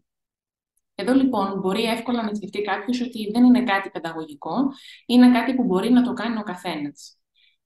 Και θα ξεκινήσω λοιπόν λέγοντας ότι δεν μπορεί να το κάνει ο καθένας και ότι υπάρχει διαφορά ανάμεσα στη μητρική ή την πατρική φροντίδα από την επαγγελματική. Η μητρική ή η πατρική φροντίδα ξεκινάει, είναι μια φυσική φροντίδα που έχουμε για το παιδί μας, να καλύψουμε τις ανάγκες του, ώστε να θέσουμε τα βασικά θεμέλια για την ανάπτυξή του. Αν δηλαδή κάποιος δεν έχει παιδί, δεν θα μπορούσε να είναι παιδαγωγός, δεν θα μπορούσε να έχει αυτή τη φυσική φροντίδα. Γι' αυτό λοιπόν η επαγγελματική φροντίδα είναι κάτι άλλο. Είναι η παροχή φροντίδας με ενσυναίσθηση και ευαισθησία. Είναι το να ανταποκρινόμαστε στις ανάγκες των παιδιών. Και για να το κάνει κάποιος αυτό, πρέπει να εκπαιδευτεί, πρέπει να έχει την κατάλληλη επαγγελματική κατάρτιση. Πρέπει να γνωρίζει και να εφαρμόζει τις αρχές της παιδαγωγικής φροντίδας. Επομένως, είναι λάθος να λέμε ότι το να φροντίζει κάποιος ένα παιδί δεν απαιτεί γνώσεις και ότι μπορεί να το κάνει μόνο και μόνο αν έχει καλή πρόθεση. Δεν είναι λοιπόν μόνο θέμα καλών προθέσεων, είναι και θέμα γνώσεων, πώς να κατανοείς τις ανάγκες ενός παιδιού και πώς να ανταποκρίνεσαι σε αυτές. Και φυσικά, ακόμα και οι ρουτίνες φροντίδας από πίσω έχουν παιδαγωγική αξία. Στα δεξιά μου, δεξιά της οθόνης, μπορείτε να δείτε τις 3 συνηθισμένες ρουτίνες φροντίδες, που είναι η αλλαγή πάνας, ύπνου και φαγητού, και περίπου τι σε γενικές γραμμές μπορεί να καλλιεργηθεί. Και γενικά θα σας πω ότι μέσα στις ρουτίνες φροντίδας έχουμε προσωπική, κοινωνική και συναισθηματική ανάπτυξη του παιδιού, γιατί όσο το φροντίζει ένας παιδαγωγός, δημιουργούνται σχέσεις με τους ενήλικες, αναπτύσσονται σχέσεις. Επίσης, συμβάλλουν στην αυτοαποτελεσματικότητα του παιδιού, που έχει να κάνει με την αυτοεκτίμηση. Οι παιδαγωγοί, λοιπόν, πολλές φορές ενθαρρύνουν τα παιδιά να πάρουν τον έλεγχο σε κάτι. Για παράδειγμα, ένα παιδί μπορεί να θέλει να φάει μόνο του με το κουτάλι. Το ενθαρρύνουν, λοιπόν, οι παιδαγωγοί με κατάλληλες τεχνικές και ενισχύουν αυτή την προσπάθεια για να τα καταφέρει και να καλλιεργήσει την αυτοεκτίμησή του. Μέσα από τις ρουτίνες φροντίδας, επίσης, τα παιδιά πολλές φορές τα αγκαλιάζουν, οι παιδαγωγοί, τα παρηγορούν, άρα δημιουργούν και αναπτύσσουν αυτό το κομμάτι της ασφάλειας, που όπως είπαμε εξ αρχής είναι πάρα πολύ σημαντικό για τα παιδιά. Τα παιδιά επίσης μέσα από τις ρουτίνες φροντίδας μαθαίνουν να διαχειρίζουν τα συναισθήματά τους, άρα μιλάμε για αυτορύθμιση. Θα σας δώσω πάλι ένα παράδειγμα. Όσο τα παιδιά περιμένουν, για παράδειγμα, να πάρουν το μεσημεριανό μπροστά τους, η τραπεζαρία, κάποιο παιδί τυχαίνει να είναι ανυπόμονο και πεινάει πάρα πολύ και φωνάζει. Και πάλι εκείνη τη στιγμή, λοιπόν, οι παιδαγωγοί, όταν το πλησιάσουν και του εξηγήσουν ότι θα ικανοποιηθούν οι επιθυμίες του και θα φάει, απλά πρέπει να κάνει λίγο υπομονή, αρχίζει και δουλεύει λοιπόν ένα κομμάτι που λέγεται αυτορύθμιση συναισθημάτων. Και φυσικά, όσο φροντίζουν τα παιδιά, υπάρχει και γλωσσική ανάπτυξη, υπάρχει και επικοινωνία. Οπότε τα παιδιά αρχίζουν και συνδέουν λέξεις με αντικείμενα ή λέξεις με ενέργειες. Ένα παράδειγμα που μου αρέσει πάρα πολύ να χρησιμοποιώ είναι ο ύπνος. Φανταστείτε λοιπόν πόσο πολύ μπορεί να έχουν δουλέψει οι παιδαγωγοί για να καταφέρουν τα παιδιά να αισθανθούν ασφάλεια και να κοιμηθούν σε ένα ξένο περιβάλλον. Φαντάζομαι ότι εμείς που είμαστε ενήλικες δεν θα μπορούσαμε να κοιμηθούμε άνετα σε ένα περιβάλλον αν δεν νιώθαμε ασφαλείς. Οπότε υπάρχει πίσω από αυτό ολόκληρη παιδαγωγική φιλοσοφία. Και γι' αυτό η φροντίδα δεν είναι κάτι υποδέστερο της εκπαίδευσης. Η φροντίδα είναι κομμάτι της εκπαίδευσης και γι' αυτό μιλάμε για την παιδαγωγική της φροντίδας. Και για να σας πείσω ακόμα περισσότερο, Υπάρχουν διεθνώς αναγνωρισμένα εργαλεία που μπορούν να μετρήσουν την ποιότητα των προγραμμάτων για παιδιά ηλικίας κάτω των 3 ετών. Το πιο γνωστό είναι το ITERS. Σας έχω βάλει εδώ μία εικόνα και το ITERS έχει να κάνει με την παρατήρηση μέσα σε χώρους βρεφονιπιακού σταθμού. Η παρατήρηση αφορά 7 σκάλες και κάθε σκάλα έχει μέσα κάποιες παραμέτρους αξιολόγησης. Βλέπετε λοιπόν εδώ το κομμάτι που είναι στο πλαίσιο ότι οι ρουτίνες φροντίδας είναι η δεύτερη σκάλα αξιολόγησης που αφορά την ποιότητα σε ένα πρόγραμμα για παιδιά έως 3 ετών. Άρα δεν είναι καθόλου αμεληταίες. Τέλος, τα τελευταία χρόνια, πρόσφατα, είναι πάρα πολύ έντονη η συζήτηση στη διεθνή βιβλιογραφία για την κοινωνική και συναισθηματική ευημερία του παιδιού. Όλη λοιπόν η επιστημονική κοινότητα προσπαθεί να βρει τρόπους για να ενισχύσουμε αυτό το κομμάτι, γιατί αν αρχίσουμε να την καλλιεργούμε από την προσχολική ηλικία, τότε θα μπορέσουμε να έχουμε αργότερα παιδιά και ενήλικες που θα έχουν κατακτήσει αυτό το κομμάτι. Τι σημαίνει κοινωνική και συναισθηματική ευημερία του παιδιού? Το παιδί να αισθάνεται ευτυχισμένο, να αισθάνεται ικανοποίηση όταν εξερευνά το περιβάλλον και το παιχνίδι, αυτοπεποίθηση, αυτογνωσία, αυτονομία, να μπορεί να ενδιαφέρεται για τους άλλους, να αυτορυθμίζει τα συναισθήματά του, να αναπτύσσει σχέσεις με άλλα πρόσωπα και να αισθάνεται ασφάλεια και αποδοχή. Νομίζω λοιπόν ότι όλες αυτές τις δεξιότητες που αφορούν την κοινωνική και συναισθηματική ευημερία του παιδιού, ήδη τις έχω αναφέρει ότι αναπτύσσονται μέσα από τις ρουτίνες. Τόσο από τις ρουτίνες γενικά, στο βρεφονιπιακό σταθμό, όσο και τις ρουτίνες φροντίδας ειδικά.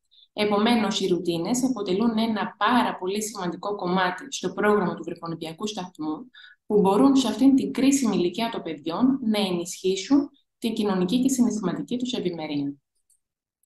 Τέλος, μια που η σημερινή ημερίδα έχει να κάνει με παιδαγωγούς και γονείς, μόνο πολύ σύντομα κάποιες προτάσεις πώς μπορείτε να συνεργαστείτε στις ρουτίνες.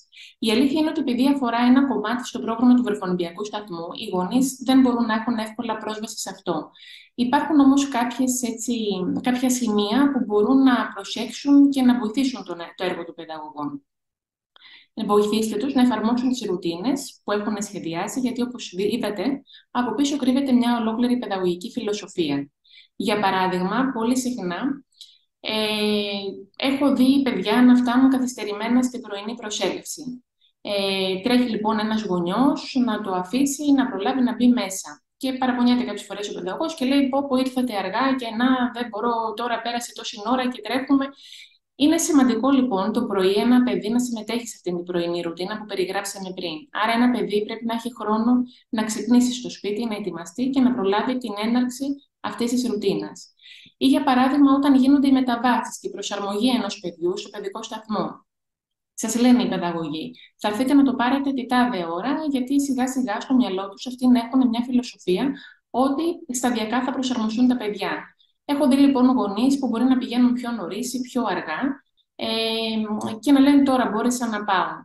Κι όμως πάλι έτσι ταράζεται αυτή η ρουτίνα που προσπαθούν να δημιουργήσουν οι παιδαγωγοί, που είναι πολύ σημαντική για να δημιουργήσουν ένα μοτίβο προβλεψιμότητας.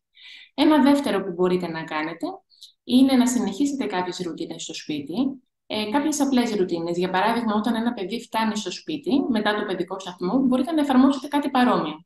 Να του πείτε δηλαδή να τακτοποιήσει τα πράγματά του, που καλλιεργεί την αυτονομία του, να τακτοποιήσει τα παπούτσια του, το μπουφάν του, έτσι, κάποια πράγματα δηλαδή να τα συνδέσουμε.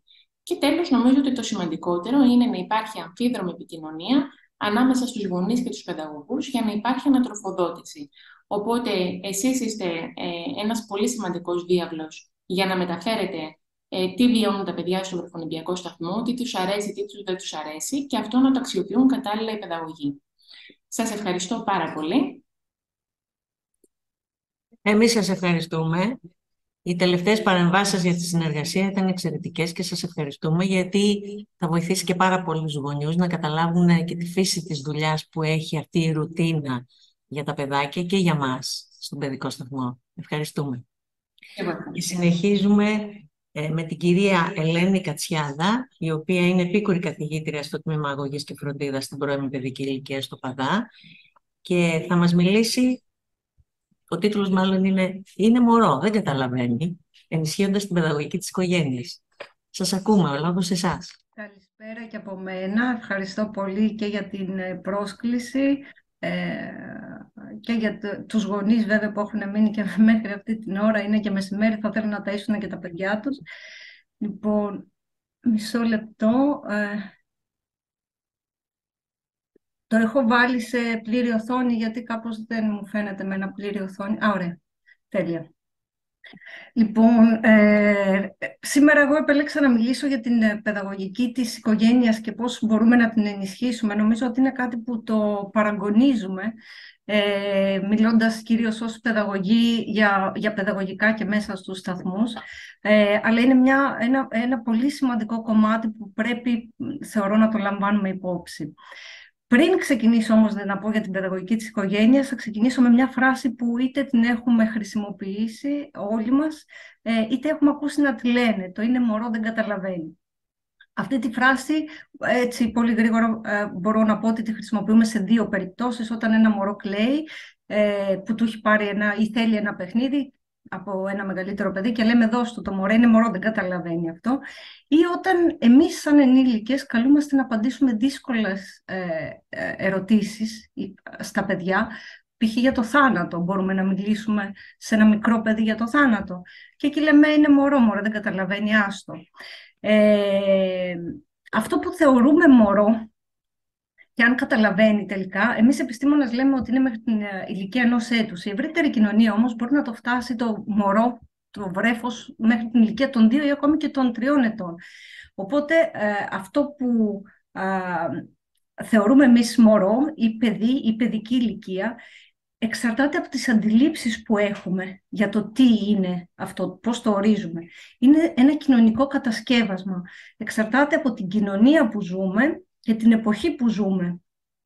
Και αυτό βέβαια εξαρτάται και για τις απόψεις που έχουμε, αν καταλαβαίνει όντως αυτό το παιδί. Βλέπουμε λοιπόν ότι οι αντιλήψεις μας για το τι είναι παιδί και παιδική ηλικία έχει αλλάξει και έχουμε φτάσει από εκεί που τα θεωρούσαμε άγραφα χαρτιά, τα μπουλαράσα, και που οι ενήλικες μπορούσαν να γράψουν επάνω τους. Συνεχίστηκε να τα βλέπουμε τα παιδιά σαν μικρογραφίες των ενηλίκων και έχουμε φτάσει τώρα στον 21ο αιώνα που τα βλέπουμε σαν ενεργά άτομα. Ενεργά άτομα σημαίνει ότι δεν επηρεάζονται μόνο από τις κοινωνίες και τις κουλτούρες μέσα στις οποίες ζουν, αλλά και τις επηρεάζουν και τις αλλάζουν.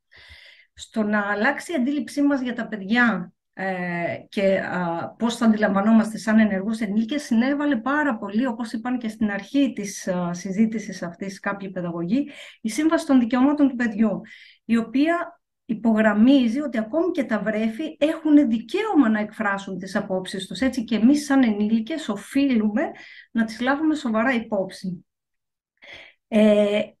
Βέβαια, υπάρχουν και διάφορες θεωρίες μάθησης που έχουν διαμορφωθεί τους τελευταίους 2 αιώνες και ξέρουμε πια πώς μαθαίνουν τα παιδιά, ότι μαθαίνουν σταδιακά, μέσω της παρατήρησης, της μίμησης, της επανάληψης, μαθαίνουν γνώσεις, δεξιότητες, αξίες, στάσεις και βέβαια ένα από τα πιο σημαντικά κομμάτια είναι ότι μαθαίνουν μέσα από την κοινωνική αλληλεπίδραση.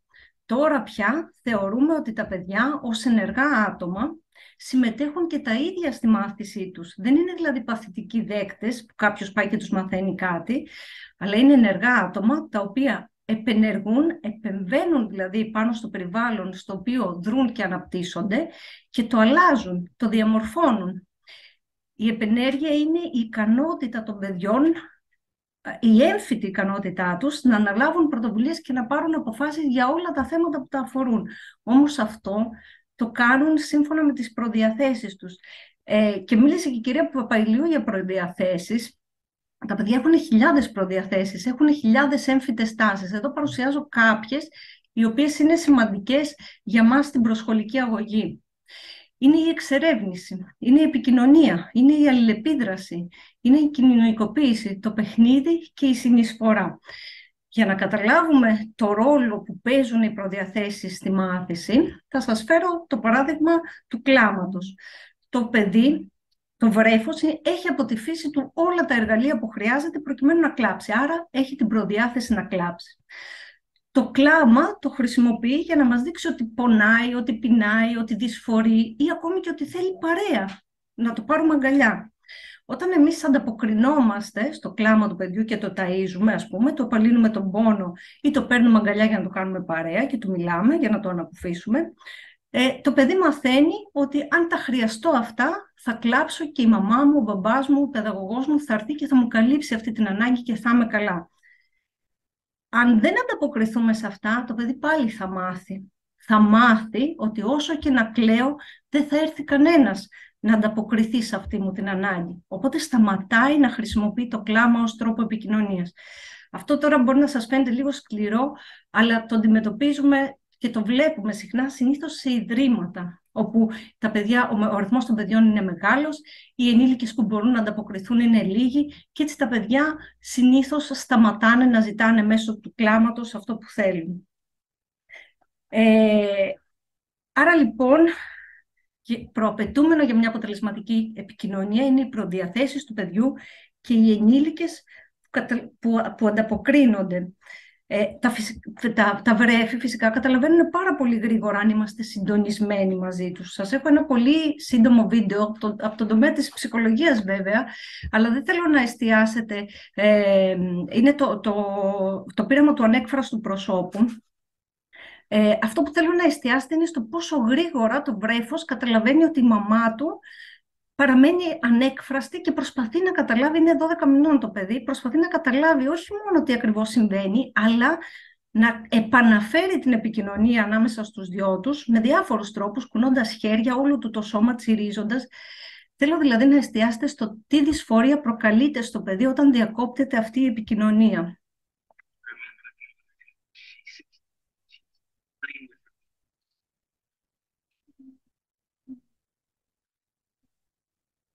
Gives a greeting to the baby gives a greeting back to her. This baby starts pointing at different places in the world, and the mother's trying to engage her and play with her. They're working to coordinate their emotions and their intentions, what they want to do in the world. And that's really what the baby is used to. And then we, as the mother, to not respond to the baby. Συγγνώμη, κυρία Κατσιάδα, δεν ακούγεστε, εγώ δεν ακούω ή δεν ακούγεται. Έχω βάλει το βίντεο, δεν το βλέπετε το βίντεο που με το βρέφος? Όχι, κυρία Κατσιάδα, δεν το βλέπουμε. Μήπως είναι δικό μου το πρόβλημα. Όχι, δεν το βλέπουμε ούτε εμείς, κυρία Παπαηλίου. Μήπως αν το βάλω έτσι, χωρίς να είναι πλήρης οθόνη? Τώρα ναι, έχουμε εικόνα. Ωραία. Χίλια συγγνώμη, δεν ξέρω γιατί δεν έπαιξε. She gives a greeting to the baby gives a greeting back to her. This baby starts pointing at different places in the world, and the mother's trying to engage her and play with her.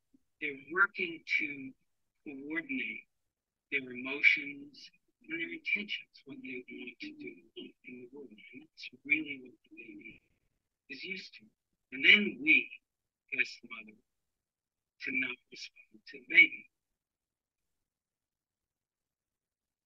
Baby very quickly picks up on this, and then she uses all of her abilities to try and get the mother back.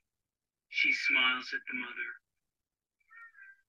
She points because she's used to the mother looking where she points.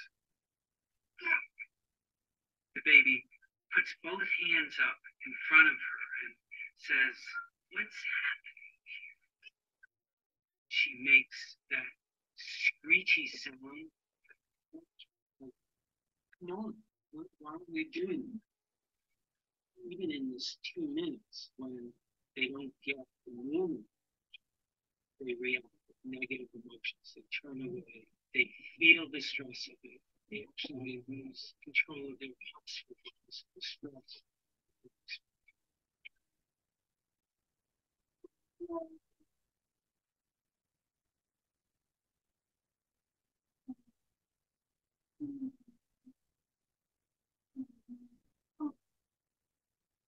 Αυτό το βίντεο μας δείχνει ότι η επικοινωνία είναι αμφίδρομη. Μπορεί να ξεκινήσει είτε από το βρέφος είτε από τον ενήλικα. Όμως, ο μόνος που μπορεί να εδραιώσει και να επεκτείνει αυτή την επικοινωνία είναι ο ενήλικας, γιατί έχει περισσότερα όπλα στη φαρέτρα του, προκειμένου να το κάνει αυτό. Ένα βρέφος, βλέπετε, δεν έχει πολλά πράγματα. Μπορεί να κινηθεί, να τσιρίξει, να προσπαθήσει να επαναφέρει, αλλά δεν έχει το λόγο. Ο ενήλικας είναι αυτός λοιπόν που θα πρέπει να εδραιώσει και να επεκτείνει την επικοινωνία. Όμως αυτό, ξαναλέμε, ότι επηρεάζεται από τις αντιλήψεις για το τι σημαίνει βρέφος παιδί. Εντάξει. Άρα ο ρόλος μας σαν ενήλικες, αλλά σαν άτομα που αλληλεπιδρούμε με τα βρέφη, είναι να συντονιστούμε με το παιδί. Φανταστείτε το σαν ένα χορό βάλς, όπου και οι δύο χορεύουμε μαζί συντονισμένα. Δεν μπορεί ο ένας να χορεύει βάλς και ο άλλος καλαματιανό, δεν υπάρχει επικοινωνία. Επίσης, πρέπει να εξηγούμε στο παιδί, ακόμα και δικά μας συναισθήματα, γιατί το παιδί καταλαβαίνει αμέσως ότι κάτι έχει αλλάξει σε εμάς. Άρα λοιπόν, από παιδαγωγικής άποψης, δεν υπάρχει κάτι που δεν μπορούμε να πούμε σε ένα παιδί. Δεν υπάρχουν δύσκολα θέματα. Υπάρχουν απλά θέματα που εμάς μας δυσκολεύουν. Και ίσως εξηγήσουμε αργότερα για ποιο λόγο μπορεί να μας δυσκολεύουν. Πρέπει να δώσουμε επαρκή χρόνο στο παιδί να καταλάβει, βέβαια, εντάξει, να προσαρμοστεί σε νέες καταστάσεις, να του επιτρέπουμε να συμμετέχει στην ζωή του σπιτιού, δίνοντάς του χρόνο, αλλά και του βρεφονιπιακού σταθμού, να δημιουργούμε ένα ήρεμο περιβάλλον, μέσα στο οποίο να μπορεί να ανθίσει και να αναπτυχθεί. Η σημασία βέβαια των ρουτινών, όπως είπε η κυρία Σωτηροπούλου, είναι πάρα πολύ σημαντική. Και βέβαια να προσπαθήσουμε να δούμε τον κόσμο από τα μάτια του παιδιού. Να μπούμε δηλαδή στη θέση του. Συνήθως όταν το λέμε αυτό, αυτό που προσπαθούμε να κάνουμε είναι εμείς σαν ενήλικες πώς θα νιώθαμε αν ήμασταν στη θέση του βρέφους. Όμως δεν πρέπει να κάνουμε αυτό. Αυτό που πρέπει να κάνουμε είναι, γνωρίζοντας το δικό μας παιδί, την ιδιοσυγκρασία του, το χαρακτήρα του, να δούμε αυτό το παιδί νιώθει καλά σε αυτό το χώρο, καλύπτονται όλες οι προδιαθέσεις του, του δίνεται αυτή η δυνατότητα να εξερευνήσει, να παίξει, να συμμετέχει, υπάρχει ένα ήρεμο περιβάλλον, υπάρχει κάτι που θα πρέπει να αλλάξω προκειμένου να βγάλει όλες αυτές τις προδιαθέσεις του προς τα έξω ή τουλάχιστον να μην τις εμποδίσω εγώ για να οδηγηθεί στη γνώση. Και πάμε λοιπόν μετά από αυτό το ερώτημα στην παιδαγωγική της οικογένειας. Η σύγχρονη παιδαγωγική μας λέει ότι οι γονείς είναι αυθεντίες όσον αφορά το παιδί τους. Γνωρίζουν καλύτερα από τον καθένα πώς μαθαίνει το παιδί τους, τι του αρέσει, τι δεν του αρέσει. Την αυθεντία τους αυτή βέβαια την έχουν αποκτήσει μέσα από την εμπειρία τους και μέσα από την καθημερινή τους συναναστροφή με το παιδί. Και πρέπει και οι γονείς και οι παιδαγωγοί να κατανοήσουν ότι οι οικογένειες καλλιεργούν άτυπα τη μάθηση των παιδιών μέσω του τρόπου που αλληλεπιδρούν μαζί τους, τους μαθαίνουν ιδέες, αξίες, την κουλτούρα και τον πολιτισμό στον οποίο θα εισαχθούν και βέβαια υποστηρίζουν τη μάθηση και την ανάπτυξη των παιδιών. Και αυτό γίνεται από την πρώτη μέρα που γεννιούνται τα παιδιά. Οπότε φτάνοντας σε εμάς το παιδί στο βρεφονιπιακό σταθμό, ακόμη και από 12 μηνών, έχει ήδη ακολουθήσει μια μαθησιακή πορεία, την οποία εμείς πρέπει να τη γνωρίζουμε και για να την υποστηρίξουμε, αλλά και για να την ενισχύσουμε. Άρα οι γονείς θα πρέπει να μας μιλήσουν για την παιδαγωγική που ακολουθούν στο σπίτι, να γνωρίσουμε καλύτερα τους ίδιους και τα παιδιά τους, να γνωρίσουμε τις προσδοκίες και τα όνειρα που έχουν για τα παιδιά τους, ακόμη και σε αυτή τη μικρή την ηλικία. Γιατί αυτά είναι που καθοδηγούν την παιδαγωγική τους. Ένα κομμάτι της παιδαγωγικής της οικογένειας, κλείνοντας με αυτό θα κλείσω, ένα μικρό βίντεο θα σας δείξω. Θα ήθελα να προτρέψω τους γονείς να εστιάσουν στα συναισθήματα και τους παιδαγωγούς βέβαια. Έχουμε φτάσει σαν ενήλικες να μην μπορούμε και εμείς οι ίδιοι, διαβάζω και τον εαυτό μου μέσα, να αναγνωρίσουμε τι είναι αυτό το συναίσθημα που νιώθουμε. Και αυτό γιατί για να κατανοήσω τι είναι αυτό που νιώθω, πρέπει κάποιος να μου το εξηγήσει από όταν είμαι βρέφος ακόμη, ότι αυτό που νιώθω είναι φόβος, είναι θυμός, είναι λύπη. Δεν πρέπει όμως να μένουν εκεί οι γονείς και οι παιδαγωγοί. Πρέπει να δείχνουν τρόπους διαχείρισης αυτών των συναισθημάτων. Έτσι ώστε αύριο μεθαύριο, όταν θα γίνω μετά 4 χρονών, να μην αρχίσω να πετάω αντικείμενα όταν θυμώνω, και όταν μεγαλώσω ακόμη πιο πολύ, να μην χρειαστεί να πληγώνω τον εαυτό μου ή άλλους ανθρώπους όταν θυμώνω. Σε αυτό το βίντεο λοιπόν που θα δείτε τώρα, θα δείτε ένα 4χρονο αγόρι, το οποίο όχι μόνο μπορεί να διαχωρίσει την λύπη από το θυμό, αυτά τα δύο συναισθήματα, αλλά βλέπουμε ολόκληρη την παιδαγωγική της οικογένειας πώς έχει φτάσει να το κάνει εκεί. Πώς, παρεμβαίνοντας η μαμά του εξηγεί ότι αυτά είναι συναισθήματα που τα νιώθει και αυτή και ο μπαμπάς. Δηλαδή είναι αποδεκτό, αποδέχεται το συναίσθημα του παιδιού, αλλά του δείχνει και στρατηγικές πώς μπορεί να τα διαχειριστεί αυτά τα συναισθήματα. Του λέει, μπορείς να περιμένεις λίγο χρόνο και θα περάσουν. Μπορείς να κλάψεις, εντάξει. Οπότε με αυτόν τον τρόπο δημιουργούν παιδιά με ψυχική ανθεκτικότητα που βιώνουν τα συναισθήματά τους, τα αναγνωρίζουν, αλλά και μπορούν στη συνέχεια να βγουν από αυτά, να απεγκλωβιστούν και όχι να μείνουν σε έναν θυμό. Πείτε μου αν το βλέπετε. Ναι, κυρία Κατσιάδα, το βλέπουμε. Ωραία.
Σας ευχαριστώ πολύ για την προσοχή σας. Καλή συνέχεια σε όλους. Εμείς ευχαριστούμε, κυρία Κατσιάδα. Ήταν εξαιρετικά και τα βίντεο, γιατί η εικόνα και αυτή η διάδραση που είδαμε του βρέφους, αλλά και στο τέλος το παιδάκι να εκφράζεται, ήταν εξαιρετικά. Ευχαριστούμε πολύ. Συνεχίζουμε. Η τελευταία μας εισηγήτρια είναι η κυρία Χριστίνα Παλαιολόγου, επίκουρη καθηγήτρια στο Τμήμα Αγωγής και Φροντίδας στην πρώιμη παιδική ηλικία στο ΠΑΔΑ. Και το θέμα της είναι τα παιδιά παίζοντας αφηγούνται ιστορίες. Και αφηγούνται πολλές, κυρία Παλαιολόγου. Περιμένουμε να σας ακούσουμε. Έχετε το λόγο. Δεν σας ακούμε, κυρία Παλαιολόγου, δεν σας ακούμε. Ωραία, ευχαριστώ που με βοηθάτε σε αυτό. Ευχαριστούμε και Ελπίζω εμείς. και όταν θα βάλω κάποιο βίντεο να μου πείτε αν ακούγεται ή όχι, Βεβαίως. γιατί έχω μια ανασφάλεια. Ωραία. Σας ευχαριστώ και εγώ πάρα πολύ για την πρόσκληση. Είμαι πολύ χαρούμενη που βρίσκομαι μαζί σας. Θα σας μιλήσω για τις ιστορίες που αφηγούνται τα παιδιά και από τη διάθεσή τους να αφηγηθούν ιστορίες με βάση ένα πρόγραμμα που είχαμε πραγματοποιήσει στο πλαίσιο του θεσμού των ανοιχτών σχολείων, ένα πρόγραμμα που λεγόταν «Οι γειτονιές της Αθήνας», ένα βιβλίο. Το πρόγραμμα αυτό είχε διάρκεια ενός μήνα και τα παιδιά έρχονταν στο σχολείο και τα συναντούσαμε, γιατί σε σχολεία γινόταν, άσχετα από την ηλικία των παιδιών. Το πρόγραμμα γινόταν σε χώρους δημοτικών σχολείων κυρίως. Τα παιδιά λοιπόν ερχόντουσαν για 1-2 ώρες την εβδομάδα και στο πρόγραμμα αυτό κάναμε μία προσπάθεια να φτιάξουμε ιστορίες τις οποίες θα έλεγαν τα παιδιά, ιστορίες για τη γειτονιά τους, ιστορίες για το σχολείο τους και κυρίως ιστορίες από την καθημερινότητά τους. Πολύ συχνά λοιπόν τα παιδιά προσχολικής ηλικίας αλλά και τα μεγαλύτερα δημιουργούν αυτοσχέδιες ιστορίες. Οι φανταστικές αυτές ιστορίες των μικρών παιδιών, που συχνά δεν ακολουθούν κανόνες, που στερούνται λογικής αλληλουχίας, παρουσιάζουν ιδιαίτερο ενδιαφέρον καθώς προβάλλουν τα ενδιαφέροντα αλλά και τις επιθυμίες τους. Μπορούν επίσης να φανερώσουν εμπειρίες από το στενό τους περιβάλλον, αλλά τις ανησυχίες επίσης και τους φόβους τους. Η δημιουργία και η αφήγηση ιστοριών συμβάλλει στην ανάπτυξη της φαντασίας, της εφευρετικότητας, καλλιεργεί τη γλώσσα, ενώ συμβάλλει στην κοινωνικοποίηση του παιδιού. Η δημιουργία αυτοσχέδιων παραμυθιών προϋποθέτει λειτουργία σκέψης, φαντασίας και λόγου. Το μικρό παιδί, κατά τη διάρκεια του αυτοσχεδιασμού, επινοεί φανταστικές εικόνες, πρώτα για τον εαυτό του, στη συνέχεια οργανώνει το λόγο του και επικοινωνεί με τους γύρω του. Η προσχολική ηλικία χαρακτηρίζεται από σημαντικές αλλαγές στις γλωσσικές δεξιότητες των παιδιών. Η ανάγκη τους να επικοινωνήσουν με τους άλλους, να περιγράψουν τα βιώματα και τις εμπειρίες τους, τους οδηγεί στη χρήση του αφηγηματικού λόγου.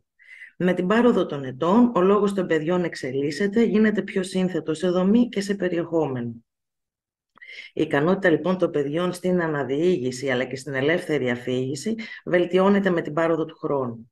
Λένε ότι οι επιδόσεις των μικρών παιδιών στην αναδιήγηση είναι συχνά καλύτερες συγκριτικά με τις αντίστοιχες στην ελεύθερη παραγωγή αφηγηματικού λόγου. Ο αφηγηματικός λόγος είναι πολύ σημαντικός. Εκτός από τον πλούτο του λεξιλογίου και την ικανότητα της σύνταξης, ο αφηγηματικός λόγος δίνει στοιχεία που αφορούν στη συναισθηματική ανάπτυξη του παιδιού, όπως το χιούμορ, η ηρωνία, η ανασφάλεια, ο φόβος ή η χαρά. Ο στόχος λοιπόν του προγράμματος, οι γειτονιές της Αθήνας, ένα βιβλίο που πραγματοποιήθηκε στο πλαίσιο του θεσμού Ανοιχτά Σχολεία, ήταν να δώσουμε στα παιδιά ένα ερέθισμα προκειμένου να εκφραστούν και να αφηγηθούν μια ιστορία για τη γειτονιά τους.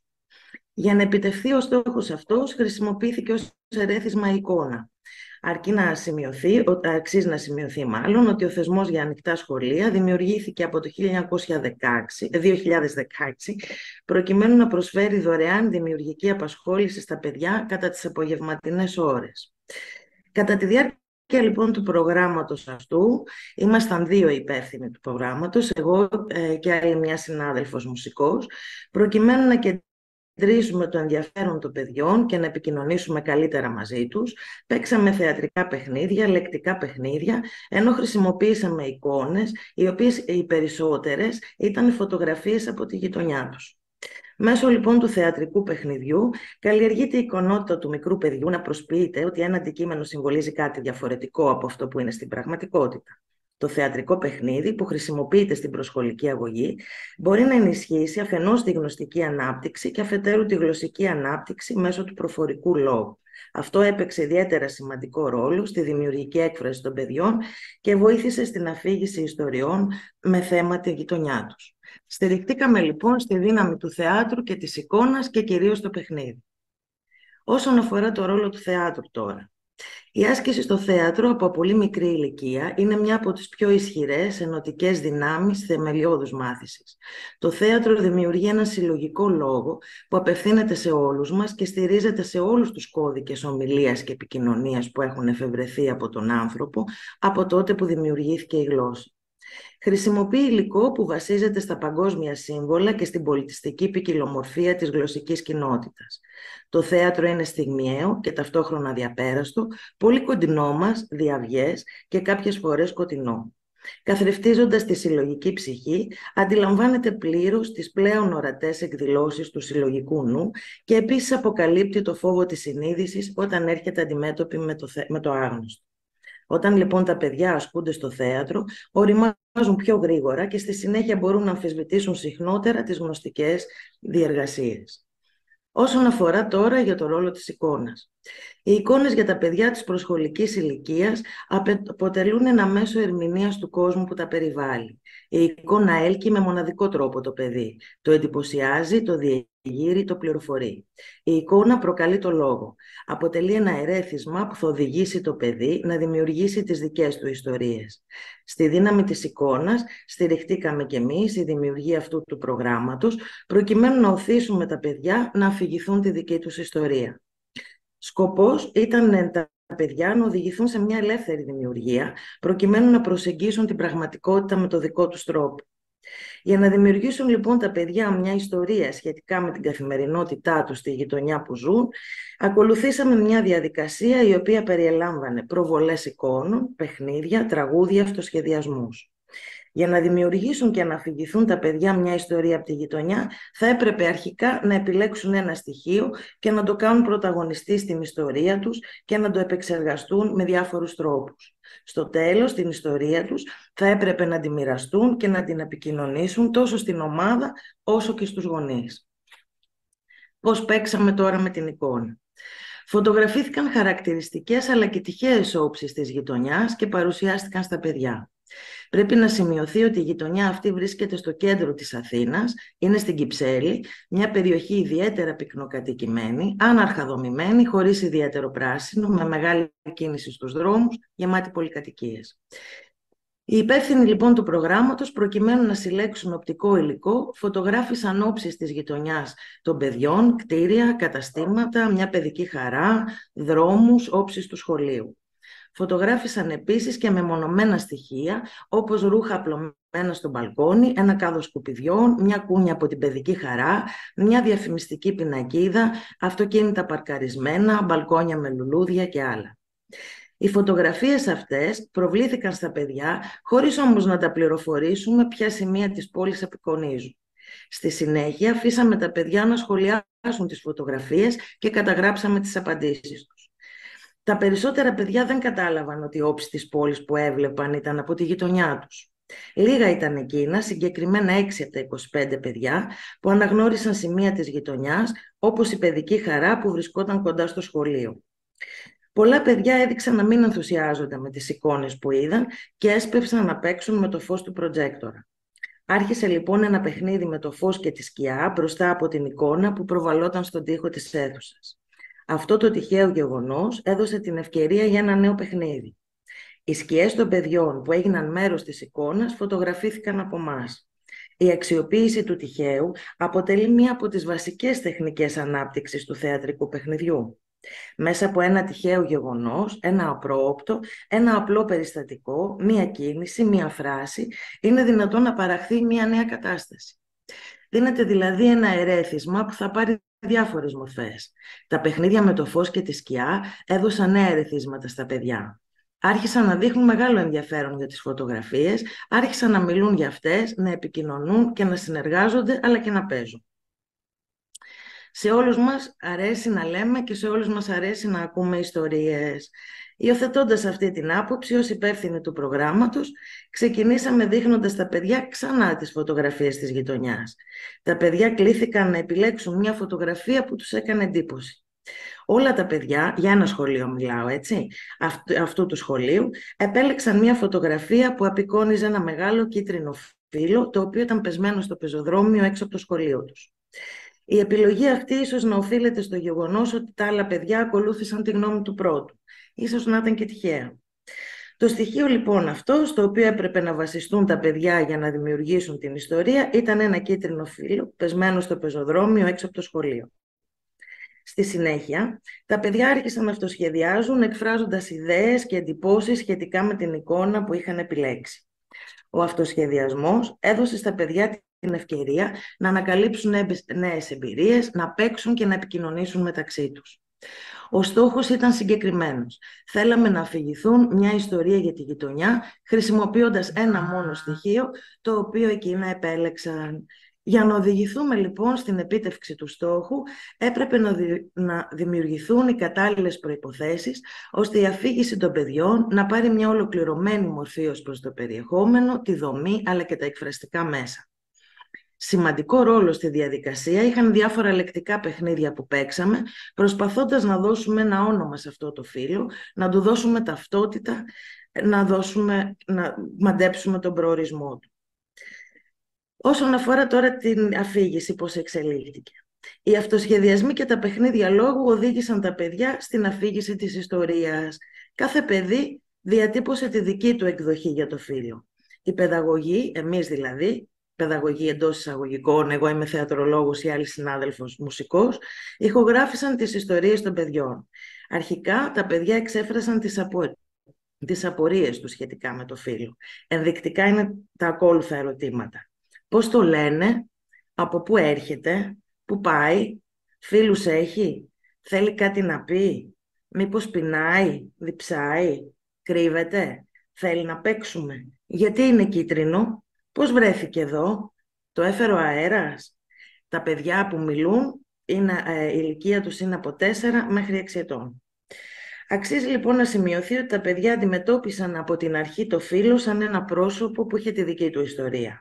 Στη συνέχεια, τα υπόλοιπα παιδιά άρχισαν να απαντούν στις αρχικές αυτές ερωτήσεις, δίνοντας το καθένα μια νέα διάσταση στην ιστορία αυτού του φύλλου. Ενδεικτικά σας λέω κάποιες από τις δικές τους ερμηνείες. Το φύλλο ζούσε σε ένα πλάτανο και ήταν ευτυχισμένο, είπε ένα παιδί 6 ετών.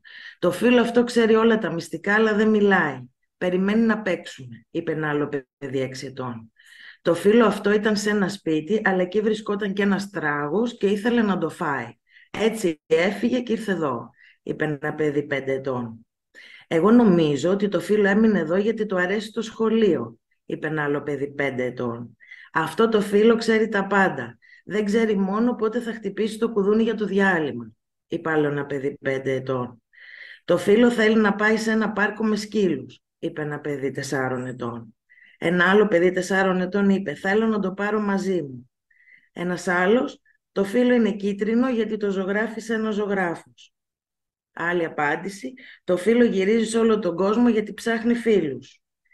Άλλο, το φύλλο αυτό είναι δικό μου και θα το πάρω μαζί μου. Έχω κι άλλα πολλά στο σπίτι μου. Και μια άλλη απάντηση, δεν είναι φύλλο, είναι μια ξύλινη κουτάλα. Ανακατεύει την κατσαρόλα με τη σούπα. Δεν θέλει να μείνει εκεί, θέλει να φύγει να πάει στο ψυγείο, αλλά δεν μπορεί. Έτσι λοιπόν ηχογραφήσαμε τις ιστορίες που τα παιδιά αφηγήθηκαν και μετά καθίσαμε όλοι μαζί να τις ακούσουμε. Τα παιδιά ξαφνιάστηκαν ακούγοντας τις φωνές τους. Στη συνέχεια προβάλαμε και πάλι τη φωτογραφία με το φύλλο, αλλά και όλες τις φωτογραφίες που είχαμε τραβήξει με τις σκηνές που δημιούργησαν τα σώματα των παιδιών επάνω στην προβολή των φωτογραφιών. Τα ρωτήσαμε αν το βιβλίο ήταν έτοιμο ή αν θέλαν να παίξουμε και άλλα παιχνίδια. Έτσι άρχισαν να απασχολούνται με τη μουσική και τα τραγούδια. Το βιβλίο τελικά που δημιουργήσαμε ήταν ένα βιβλίο διαφορετικό. Ήταν ουσιαστικά ένα βίντεο με εικόνες που είχαν προκύψει από τις φωτογραφίες της γειτονιάς, αλλά και των άλλων έργων τέχνης που είχαμε προβάλει και τις σκιές των παιδιών επάνω τους. Στο βίντεο αυτό ακούγονταν ηχογραφημένες φωνές των παιδιών που αφηγούνταν την ιστορία αυτού του φύλλου. Στο βίντεο αυτό δώσαμε τον τίτλο «Το φύλλο είχε τη δική του ιστορία» και κάθε παιδί πήρε στο τέλος του προγράμματος ένα DVD για να έχει ως αναμνηστικό. Τα παιδιά ακούγοντας τις ιστορίες που τα ίδια αφηγούνταν ενθουσιάστηκαν και ζητούσαν να το δουν και πάλι και πάλι. Την τελευταία μέρα καλέσαμε τους γονείς να δουν μαζί με τα παιδιά και να ακούσουν αυτό το βίντεο. Εκείνοι ενθουσιάστηκαν και συγκινήθηκαν ακούγοντας τη φωνή των παιδιών τους και ρωτούσαν στη συνέχεια πώς υλοποιήθηκε αυτό το πρόγραμμα. Άκουσαν με προσοχή όλο τον τρόπο με τον οποίο λειτουργήσε το παιχνίδι και μεταξύ τους συνεργασία και θεώρησαν ιδιαίτερα επιτυχημένη αυτή την προσπάθεια. Θα ήθελα να σας δείξω, έχω ένα απόσπασμα από το βίντεο και κάποιες εικόνες από το PowerPoint. Να δοκιμάσω το βίντεο. Ας το δοκιμάσω. Ναι, σας περιμένουμε κύριε Παλαιολόγο. Και αν δεν λειτουργεί θα σας ενημερώσουμε. Ωραία. Ωραία. Όπα. Το βλέπετε? Ναι, όλα καλά. Ωραία. Θα προσπαθήσω να ακούσετε. Φύλλο αυτό λοιπόν Και ακούμε, ναι. τα χρώματα αυτά και έβαψε τη γειτονιά μας. Η Χριστίνα, ο βουβός και ένα φύλλο. Εγώ όμως είπα ότι αυτό δεν είναι ένα φύλλο. Είναι μια ξύλινη κουτάλα που ανακατεύει την ξαλώσιπα μέσα σε μια κατελόλα. Και τώρα γιατί μέσα στην κατελόλα. Η κουτάλα θέλει να φύγει και να πάει στο σκυλίο. Δεν μπορεί να φύγει γιατί να μείνει η κατελόλα κολυμπώντας με καπιάνια. Έτσι λοιπόν απαντήσαμε ψάχνοντας να γράψουμε την ιστορία του φύλλου. Το φύλλο όμως είχε τη δική του ιστορία, που ίσως δεν την ξέρουμε ακόμα. Το φύλλο μπορεί να έρχεται από οπουδήποτε και να πηγαίνει οπουδήποτε. Είναι ελαφρύ και μπορεί να πετάει, να κρύβεται και ξαφνικά να φανερώνεται μπροστά μας. Να ακούει τα πάντα και να μην μιλάει. Να βλέπει τα πάντα και να γελάει. Είναι στεναχωριέται με όσα δεν του αρέσουν. Πάντα όμως είναι ελεύθερο να χορεύει στον άνεμο και να τραγουδάει.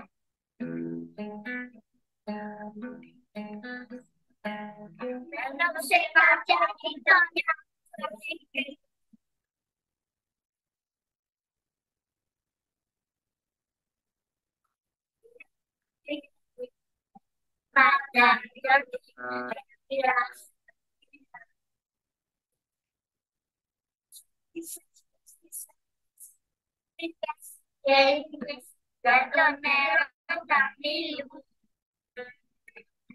όλες αυτή την γειτονιά, την μικρή γειτονιά, με ένα νύχτα βράδυ.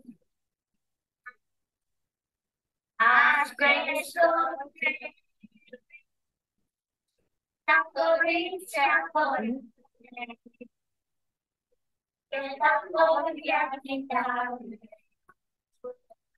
Που ξυπνάνε νωρίς.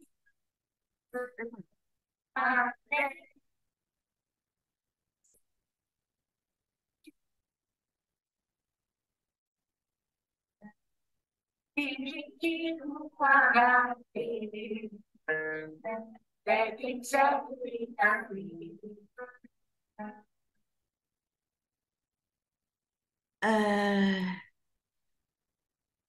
Να δείτε κάποιες, τι λέει εδώ τώρα. Έχουμε, συγγνώμη κυρία Παλαιολόγου, έχουμε πολύ λίγο χρόνο. Ωραία. Αν μπορείτε λίγο ή να τις τρέξετε ή Θα αν... τις τρέξω πολύ γρήγορα. Ωραία, σας ευχαριστώ πολύ. Εδώ είναι οι σκιές των παιδιών που φωτογραφήθηκαν, όπως παίρνανε διάφορες πόζες απέναντι από την προβολή που βλέπανε. Βλέπετε εδώ. Εδώ είναι με τα έργα τέχνης. Εδώ είναι κάποιες από τις φωτογραφίες που τους δείξαμε και δεν τις επέλεξαν. Δεν τους άρεσαν. Εδώ. Εδώ. Και αυτό είναι το φύλλο που ήταν το θέμα της ιστορίας τους. Αυτά. Σε ένα άλλο σχολείο που το κάναμε το ίδιο πρόγραμμα, διαλέξανε μία γάτα που ήταν στο προαύλιο του σχολείου και εδώ βλέπετε τις κινήσεις των παιδιών που παίζανε με τη σκιά τους επάνω στην προβολή. Αυτά από μένα. Σας ευχαριστώ. Εμείς σας ευχαριστούμε, κυρία Παλαιολόγου. Και θέλω να σας ευχαριστήσω τώρα στο τέλος Το σταθερό και μου έλεγε της δεύτερης ενότητας. Θέλω ένα μεγάλο ευχαριστώ σε όλες τις ομιλήτρες. Ήταν χαρά και τιμή μας που ήσασταν εδώ και ευχαριστούμε πολύ. Πριν κλείσω και δώσω το λόγο στην πρόεδρο του Δουβουά, υπάρχουν 3 ερωτήσεις. Θα σας τις διαβάζω. Νομίζω ότι και η πρώτη και η δεύτερη αφορά την κυρία Παπαηλιού. Αν έχετε την καλοσύνη, κυρία Παπαηλιού, να μας απαντήσετε. Ρωτάνε κάποιοι γονείς σε ποιον ειδικό πρέπει να πάμε το παιδί για να δούμε αν έχει κάποια γλωσσική δυσκολία. Μπορούμε να κάνουμε κάποιο τεστ προληπτικά? Κυρία Παπαηλιού, Ναι, σας ακούω. Μισό λεπτό. Ναι. Έχω σημειώσει τις 4 ερωτήσεις και έχω βγάλει μια συνολική απάντηση. Καταρχάς, μισό λεπτό να ανοίξω και το βίντεο. Καταρχάς, αυτό που είναι ένα πάρα πολύ συνηθισμένο λάθος είναι για γλωσσικές δυσκολίες να πηγαίνουμε τα παιδιά σε λογοθεραπευτή. Όταν ένα παιδί παρουσιάζει, διαπιστώνουμε ότι παρουσιάζει γλωσσική δυσκολία, πρέπει να γίνεται μια συνολική ψυχολογική αξιολόγηση, γιατί η γλωσσική δυσκολία μπορεί να μην είναι μόνο γλωσσική, αλλά σύμπτωμα υποκείμενων διαταραχών. Άρα απαιτείται γενικότερη ψυχολογική αξιολόγηση. Περιλαμβάνεται και λογοθεραπευτή σε αυτό, αλλά είναι μέσα στο πλαίσιο της διεπιστημονικής ομάδας με αφετηρία τον ψυχολόγο. Σας απάντησα? Δεν σας ακούμε, κυρία Μεταξά. Συγγνώμη, τώρα με ακούτε? Ναι. Απάντησα ή χρειάζεται κάτι άλλο? Νομίζω ναι, έχετε απαντήσει πολύ καλά, πολύ μεγάλη σαφήνεια.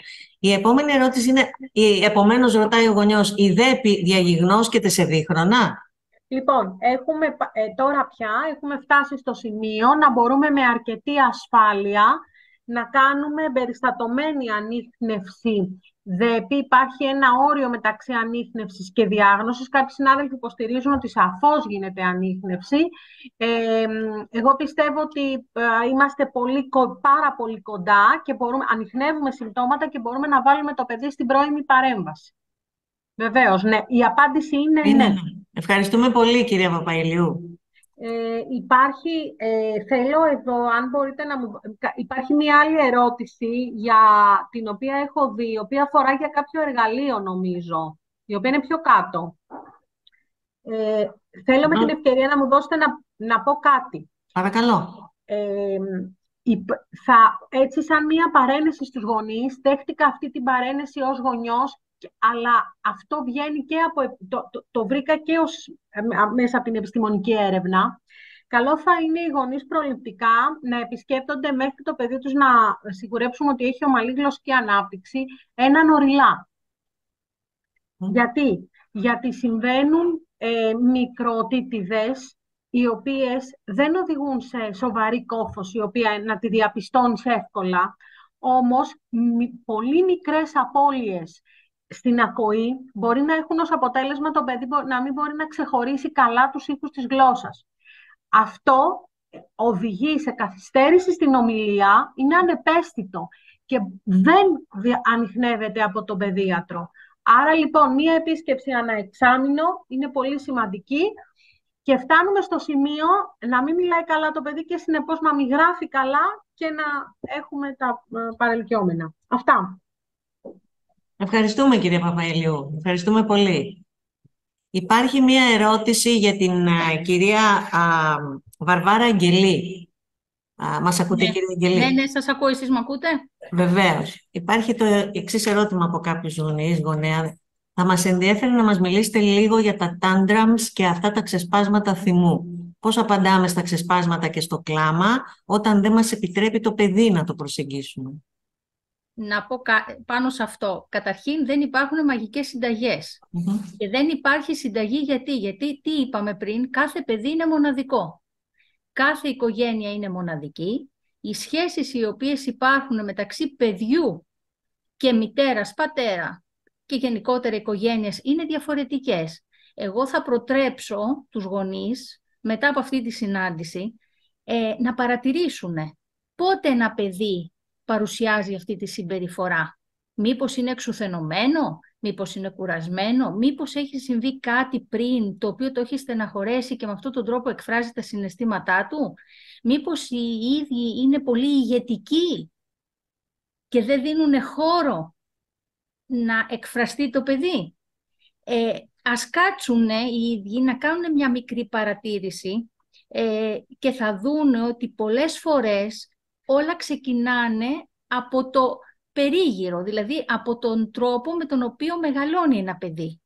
Δυστυχώς συνταγές δεν υπάρχουν, δεν είναι φτιάχνουμε ένα μουσακά και αντιμετωπίζουμε έτσι μια κατάσταση. Θα ήταν πολύ απλό τότε και δεν θα είχαμε και προβλήματα γενικότερα.